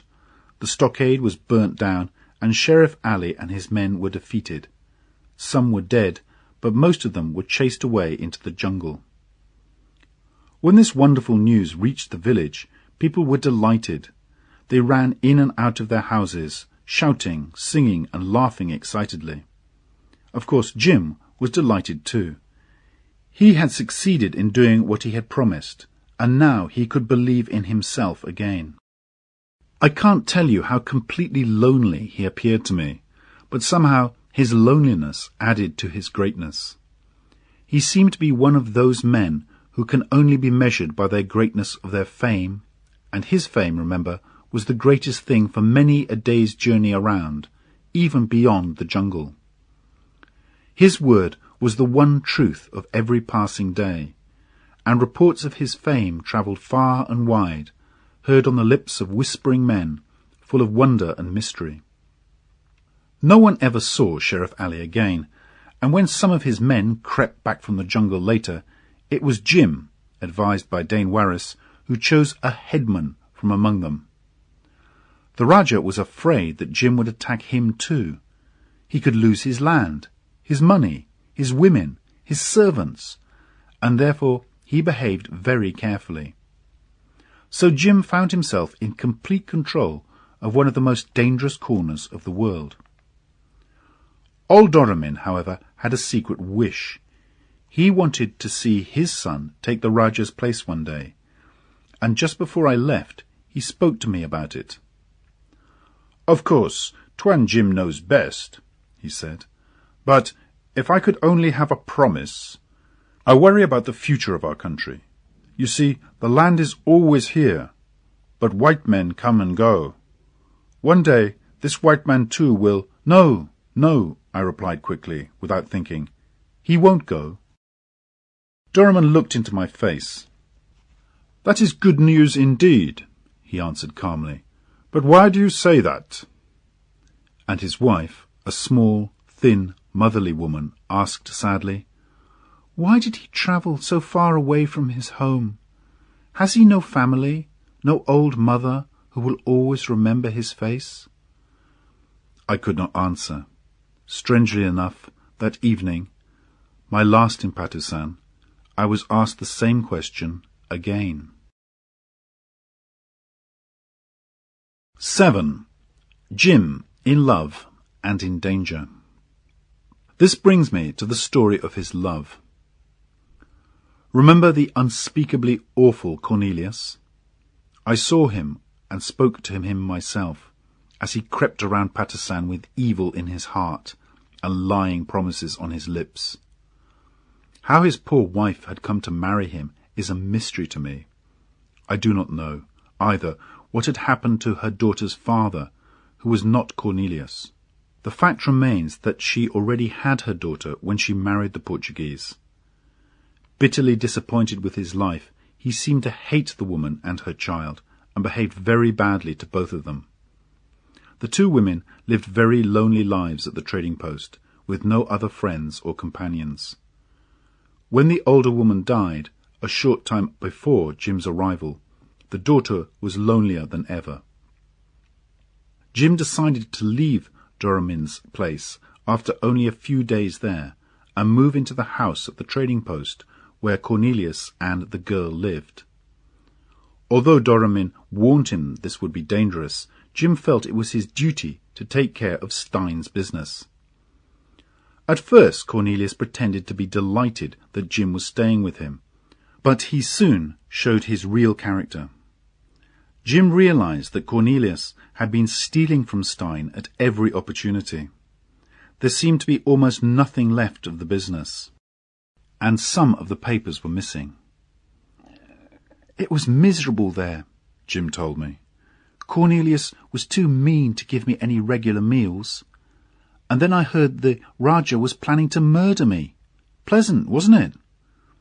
He added that he didn't know what had made him stay there for 6 weeks, but of course we can guess. He was very sorry for the motherless girl.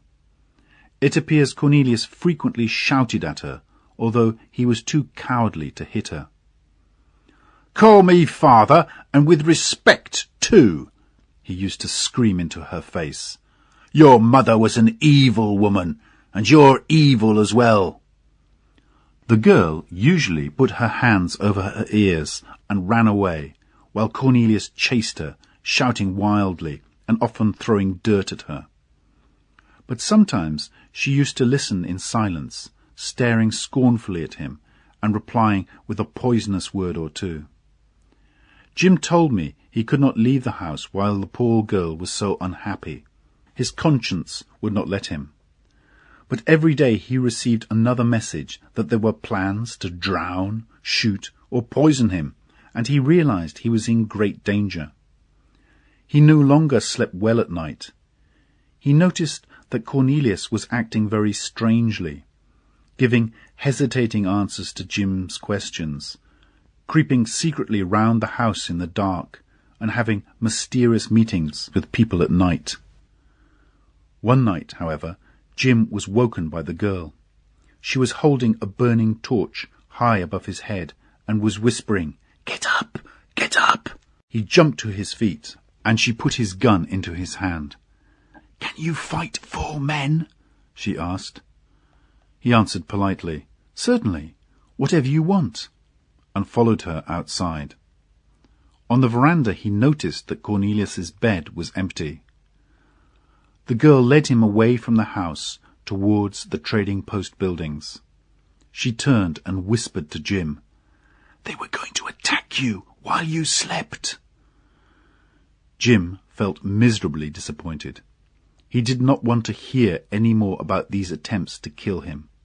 He had only come outside with her because he thought she wanted his help. But they walked on together. It was a beautiful night, quite cool, with a soft wind blowing from the river. Remember, my friends, this is a love story I'm telling you now. The girl stopped outside one of the buildings and held her torch up high like a flag. "They're in there, waiting for the sign," she whispered. "But you have been sleeping so restlessly. I watch you every night." "You've been watching me?" Jim felt first surprised, then delighted. But at that moment a movement caught his eye, and he saw a dark figure move quickly past. "Cornelius!" he called in a strong voice. There was a deep silence. "Run! Go to Doramin," the girl said excitedly. "For the moment you are safe. They know you are awake. They know you are big, strong, fearless. But what about tomorrow? Or any other night? How can I always be watching?" Jim was terribly touched by the feeling in her voice. He realized that the only escape from his loneliness was in her. If he went away from her, he told me, it would be the end of everything. So the only thing to do was to enter the building and find his murderers.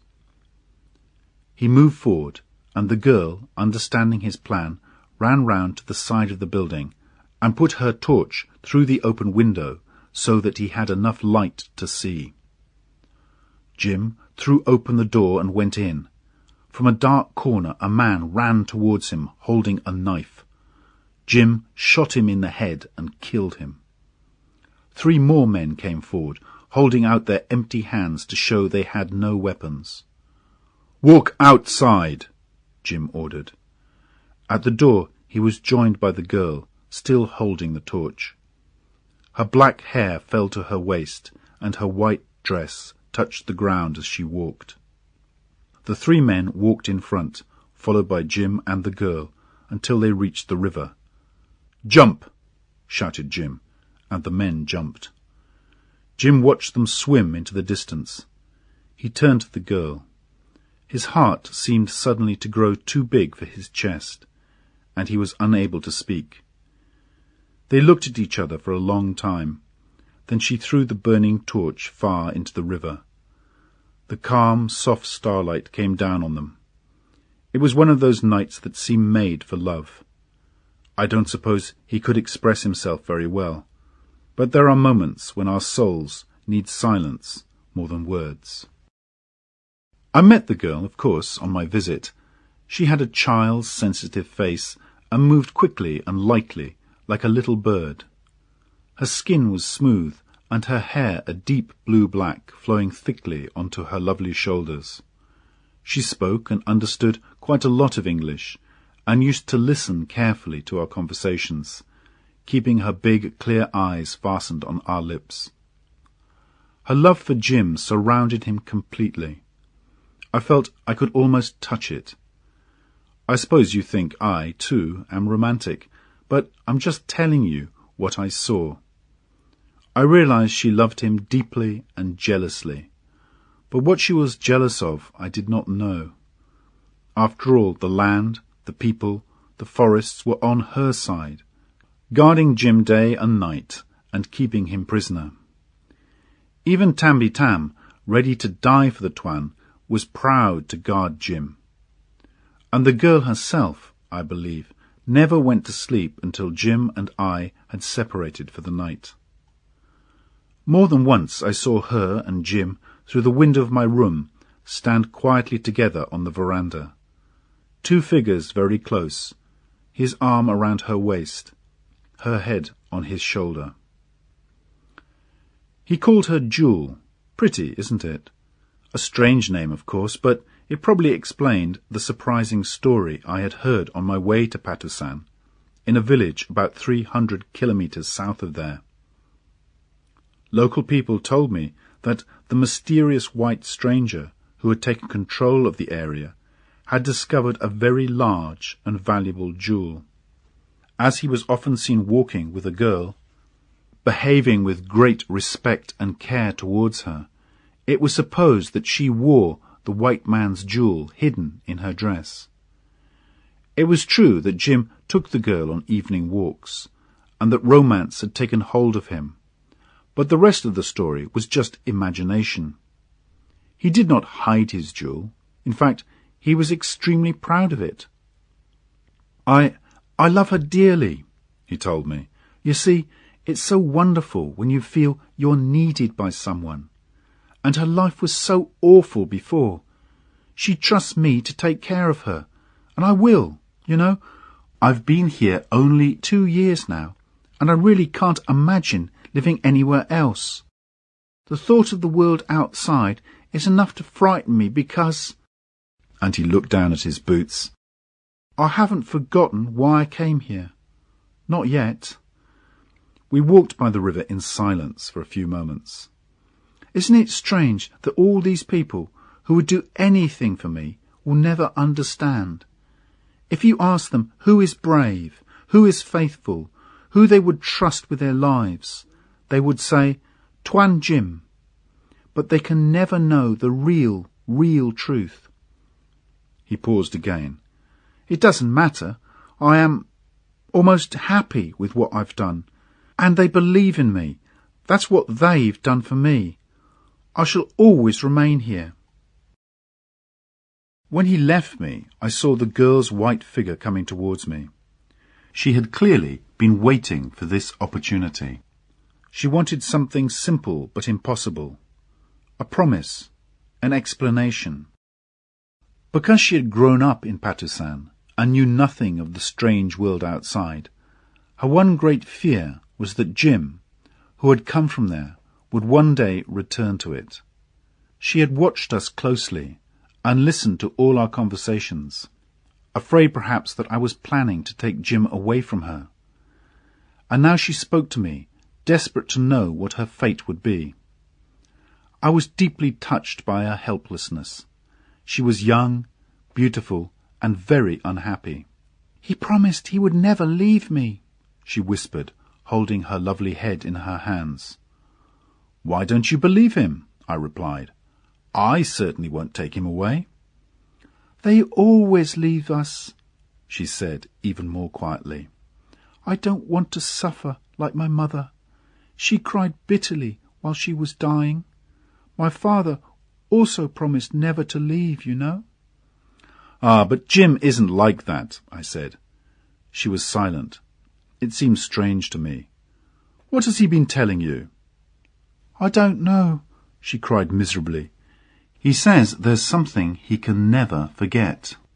"What is it? Tell me. You both remember something. Is it alive? Is it dead? I hate it. Will it come for him? Will he see it in his sleep, perhaps, when he cannot see me, and then leave me? Will it be a sign, a call?" I was deeply moved by her pain. I wanted very much to bring calm to her soul and to say, "Have no fear." But how do you kill fear? Can you shoot a ghost through the heart? Can you cut off its head? I spoke with a heavy heart, with a kind of anger. There is nothing in that unknown world outside, no face, no voice, no one alive or dead who can take Jim away from you. "He told me that," she answered softly. "But why did you come? You make me afraid. Do you want him?" "I shall never come again," I said bitterly, "and I don't want him. No one wants him. This world you don't know is too big to miss him. And you've got his heart in your hand. You must feel that. You must know that." "Yes, I know that," she whispered, hard and still, like a figure in stone. I was getting excited. I felt I almost had a chance of killing the ghost at last. In the whole world there is no one who will ever need his heart, his head, his hand. From all the millions of people out there, I can tell you that as long as he lives, there will never come a call or a sign for him. Never. Why are you afraid? You know he's strong, faithful, and brave. He is more than that. He has greatness. And the world doesn't want him. It has forgotten him. I stopped. There was a deep silence over Patusan. "Why?" she asked quietly. I felt the ghost escaping, and confused, did not answer. "Why?" she repeated. "Tell me." Suddenly I cried out angrily, "Because he is not good enough." "That is what he said," she replied scornfully. "You lie." "Listen," I cried, Nobody is good enough." She turned away. How could I explain? He had told her, and she had not believed him. Who knows if we both lied or not? But none of that mattered. You see, I had decided that Jim, who was the only one I really cared about, had at last taken control of his fate. He had told me he was almost happy with what he had done. Not many of us can say that. Can any of you here? No, I thought not. So it did not matter who trusted him, who loved him, who hated him. The next morning Jim came with me on the first part of my journey out of Patusan. As our canoe moved fast down the river, the trading post and the houses disappeared behind us. "That man Cornelius hates you," I said, remembering a recent conversation with the Portuguese. "He thinks you've stolen everything from him. He could be dangerous." "My dear Marlowe, I feel that if I go straight, nothing can touch me. Everything depends on me, and my God, I know I can do it. Cornelius isn't worth worrying about." The air was hot and heavy and smelt of mud. We were silent for a time, knowing we would separate soon.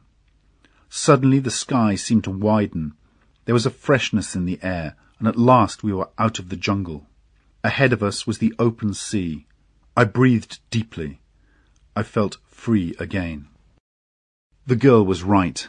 There was a sign, a call from the wider world outside. For me. "This is wonderful," I cried, then looked at the unfortunate man beside me. He sat with his head bent low on his chest and did not look up, perhaps afraid to see what his romantic conscience had written on the clear sky. I remember the smallest details of that afternoon. We landed on a white beach near the mouth of the river to wait for my ship. 2 natives came to tell Jim that the Rajah's men were stealing their eggs. He told them gently to wait, and they sat down obediently on the ground. "You see, I can't go away," he said to me. "The people here need me now. They would fight amongst themselves if I left. I must stay. I shall be faithful." I remembered Stein's words, "Follow the dream to the end." "And there's Jewel," he went on. "She's everything to me. When shall you and I meet again, I wonder?" "Never, unless you come out," I replied. He didn't seem very surprised. He was quiet for a while. "Goodbye, then," he said after a pause. "Perhaps it's best this way." We shook hands, and I walked to the ship's boat, which by now was waiting for me in shallow water. "Will you go home again soon?" asked Jim, just as I was getting in. "In a year or so, if I'm alive then," I said. The boat started moving away from the beach. Jim, at the water's edge, spoke louder. "Tell them—" he began. I ordered the boatman to stop rowing and waited. "Tell who?" "No, nothing," he said, and waved us away. I did not look at the beach again until I had climbed on board the ship. By that time the sun had gone down and the coast looked very black, but I could still see Jim on the beach. The 2 natives were standing close to him, no doubt telling the White Lord about their miserable, difficult lives, and he was listening patiently. They soon disappeared in the growing darkness, but Jim remained, white from head to foot. He had the sea at his feet, and the opportunity by his side, still hidden from him. What do you think, my friends? Was it still hidden? For me, that white figure in the stillness of coast and sea seemed to stand at the heart of a great mystery, catching all the light left in a darkened world. And then, suddenly, I lost him. 8. The end of the story. With these words Marlowe finished speaking, and the men around him got up from their armchairs. They did not seem to want to discuss the story, although it was incomplete, and only one of these listeners ever heard the last word of the story. It came to him more than 2 years later, in a thick packet containing many pages of writing. He had returned to dark, rainy England, and knew he would never go back to the east. But the packet made him think of distant seas under a bright hot sun, and faces and voices from the past.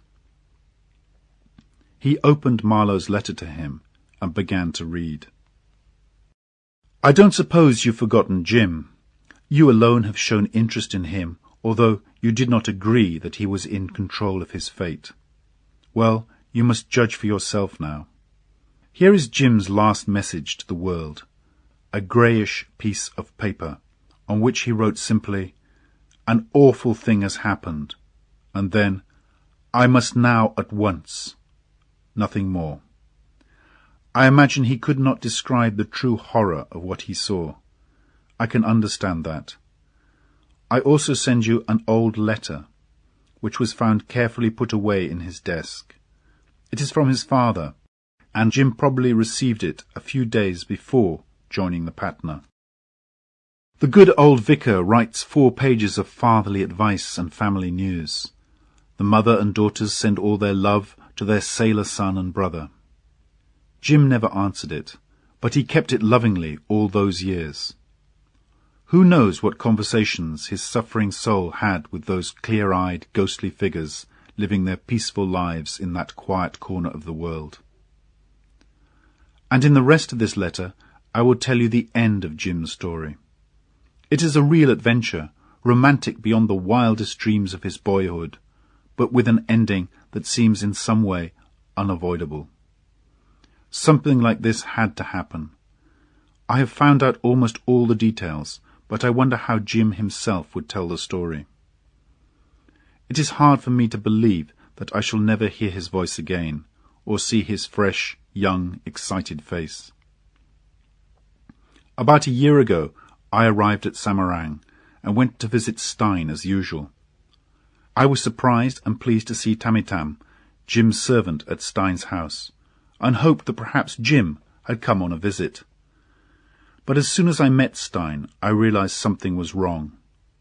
The old man was looking miserable. "Come and see the girl," he said sadly. "They arrived 2 days ago. It's terrible, terrible. You must talk to her. Make her forgive him. Young hearts do not forgive easily." Refusing to say any more, he absolutely pushed me through a door. I found myself in a large, cool room. The girl was sitting at a long table, resting her head on her arms. She opened her eyes and recognized me at once. I felt cold to the bone as I looked at her hard, sad face and her black, staring eyes. "He has left me," she said quietly. "I wanted to die with him, but he refused. Ah, you men are unfaithful. What makes you so bad? I shall never cry for him, not one tear. He could see my face, hear my voice, and he still went away from me, driven by some evil thing he had heard or seen in his sleep." I was bitterly disappointed. "You must forgive him," I said. "We all want forgiveness." My voice sounded strange to me. Her frozen face did not change, and she made no sign as I left the room. I was glad to escape, and went to find Tamitam, who told me as much of the story as he knew. It all began with a man called Captain Brown, one of the most evil seamen in the Western Pacific. From Cape York to Eden Bay, he was famous for cheating, robbing, and murdering. He was a cruel, violent, and proud man with no idea of duty, conscience, or honour. At this moment in his life he was also desperate, because he had not earned much from his recent adventures, and his men were hungry and tired. They had stolen a Spanish ship, and were sailing it across the Java Sea towards the Indian Ocean, when suddenly Brown realized that Patusan would be a good place to get food and water. Perhaps he had heard of it as a largish village up the river, or perhaps it was just a name on his map. Anyway, they left their ship at the mouth of the river and took the ship's boat up to the trading post. However, the headman of the fishing village at Batu Kring had managed to warn the Patusan people, who started firing their guns as soon as Brown's boat appeared. Brown angrily ordered his men to fire back. He had not been expecting a fight. He noticed the creek, which Jim had jumped over in his escape from the Rajah's men, and told his men to row into it. They landed and climbed a small hill, which gave them a good view of the village and the Rajah's stockade. They cut down some trees to make their own stockade and waited for the natives to attack in the growing darkness. The people of Patusan were frightened and confused. Their white lord was away in another part of the country. So it was Dane Warris who had ordered the shooting. Women and children left their homes and crowded into Jim's house, where Jewel was in control. She also kept the ammunition while Jim was absent. Doruman, his son, Jewel, the Rajah's advisor Kasim, and all the local chiefs and headmen met in Jim's house to decide what to do. Jewel and Dane Warris wanted to drive away the white men, but Doruman only seemed interested in keeping his son safe. Kasim was playing a clever game, hoping that these white men would attack and defeat Doruman's men before Jim returned. Meanwhile, he smiled and listened, pretending to offer the Rajah's help against the white men. Part of Kasim's plan involved Cornelius, because he spoke English. So the next day Kasim and Cornelius went to talk to Brown in his stockade. Brown listened to these offers of help and began to feel more hopeful. He had come to Patusan just to steal food, but perhaps here was an opportunity for him. Perhaps he could take control of Patusan and make himself a rich man. He would work with this white man they called Tuan Jim for a while anyway, until it became necessary to kill him. This indeed was Cornelius's advice. "You must kill him as soon as you can," he said repeatedly. "Then you can have everything." While this was happening, Dane Warris's canoes went silently down to an island at the mouth of the river. This was on Doruman's orders in order to cut off Brown's escape route back to his ship, but also, I suspect, to keep his son out of harm's way. Kasim sent food to Brown and his men, but did not tell them about the canoes. Later that day, Brown saw from his stockade one of the villagers walking out of a house. He gave an order to one of his men, who fired a single shot. The native fell to the ground, dead. "That's right," cried Brown delightedly. "Put the fear of sudden death in them." Darkness fell, and soon one of the white men decided to go back to the boat to get his pipe. When he reached the creek, there was a bang, and he cried out in pain. "I've been hit!" Brown and the others listened to him dying slowly in the mud for several hours. They knew they could not help him. At last it was morning, and Brown saw a group of Malays coming towards the creek, with a tall white man in the middle of them. Jim had returned to Patusan during the night, to the great happiness of the villagers, and was coming to talk to Brown. "He'll come and order you to leave his people alone," Cornelius had told Brown. Soon Jim left the villagers behind and came on alone. Brown went down to the creek to meet him. He knew at once that he and Jim would never understand each other. Jim's clean white clothes, his honest eyes and confident look made Brown hate him immediately. They spoke to each other, two men completely opposite in character, separated only by a muddy creek. Most of the time Jim listened, while Brown talked, choosing his words carefully. He knew nothing of Jim's past, but he was extremely clever at finding the weakest place in a man's soul, and by an evil chance he found his way to Jim's. "You can't blame me for shooting that native last night," he cried.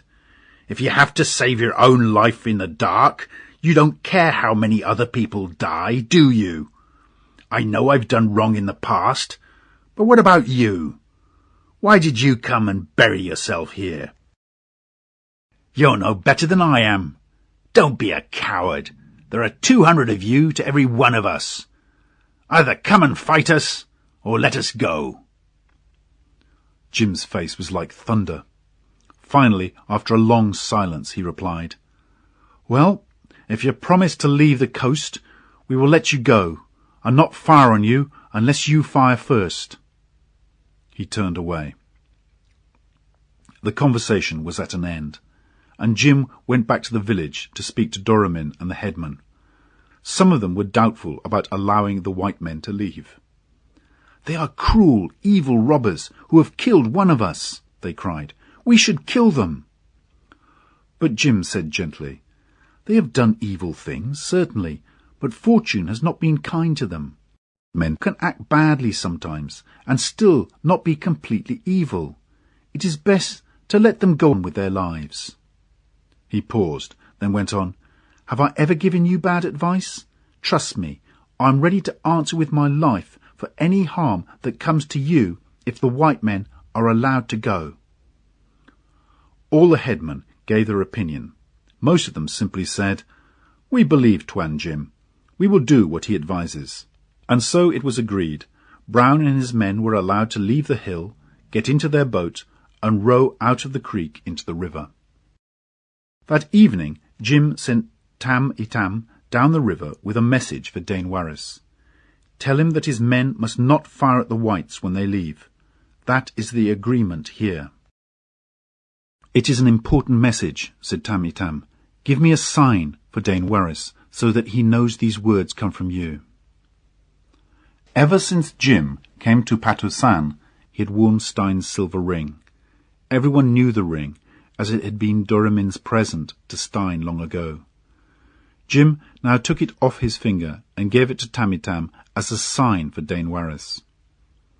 The next morning, Jim stood outside the Rajah's stockade, watching Brown and his men leave Patusan in a thick grey mist. But on board Brown's boat was the evil Cornelius, hiding under a sail. He was disappointed that Brown had not killed Jim, and he had decided to take his revenge in a different way.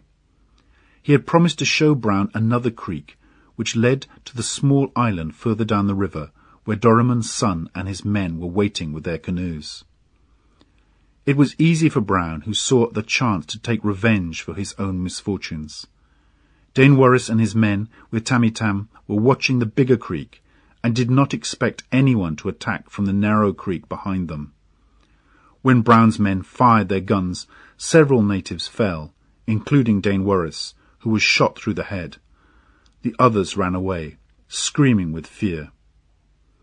The white robbers were never seen again in Patusan, but it was known that their ship sank in the Indian Ocean a month later. Cornelius also died, because Tam-i-Tam saw him on the island and realized what he had done. The narrow creek was impossible to find without help from someone who knew it. Cornelius tried to escape, but Tam-i-Tam killed him with his knife. This done, Tam-i-Tam hurried back to his canoe to take news of the disaster to his lord. At first Jim was angry. He wanted to chase the robbers and began to give orders about collecting men and boats. But Tam-i-Tam hesitated.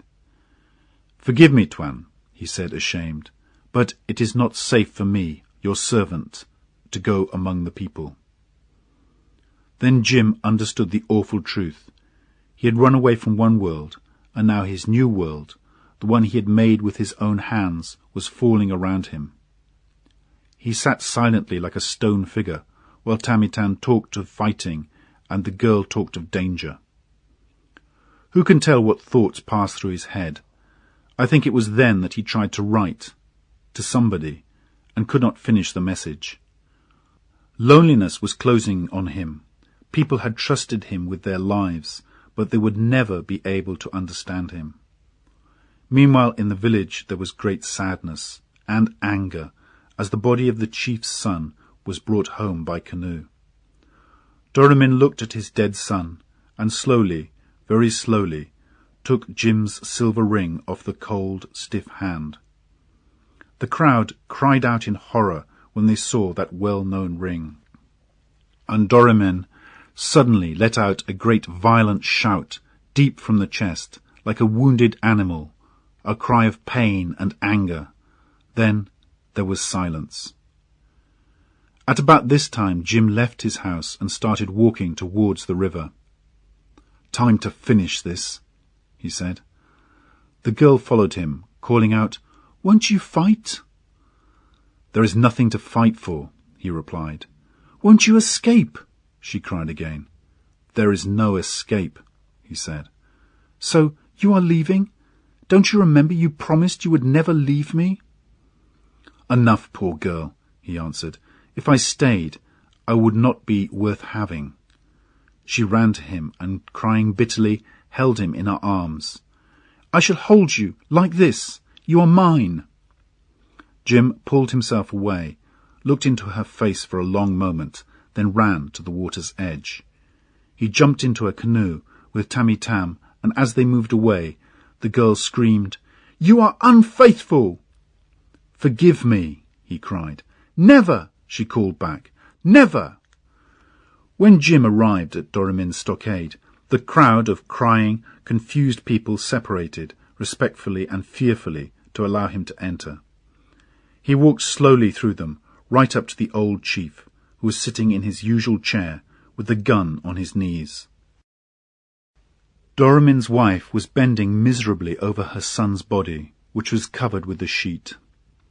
Jim lifted the sheet to look at his dead friend, then dropped it without a word. He waited for a moment, then said gently, "I am responsible. I come in sadness, with no weapon. I am ready." The heavy old man was helped up from his chair, and the silver ring, which Jim had worn so proudly, fell to the floor. With an expression of mad pain and anger on his face, Doramin stared at Jim standing stiffly in front of him. Then, looking him straight in the eyes, he lifted his gun and shot his son's friend through the chest. Jim looked proudly and bravely round at all the staring faces. Then, with a hand over his lips, he fell forward, dead. And that's the end. He disappears under a cloud, mysterious, forgotten, and much too romantic. Perhaps in that last short moment he saw the face of his opportunity, waiting for him like an Eastern bride. He left the arms of a living woman who loved him to marry the shadowy ghost of imagined honour and duty. Is he completely happy now? I wonder. We ought to know. He is one of us. Was I so very wrong, after all, to believe in him? Who knows? He is gone, and the poor girl is living a soundless, frozen life in Stein's house. Stein looks much older now, and is feeling his age. He often says he is preparing to leave all this, while he waves his hand sadly at his butterflies.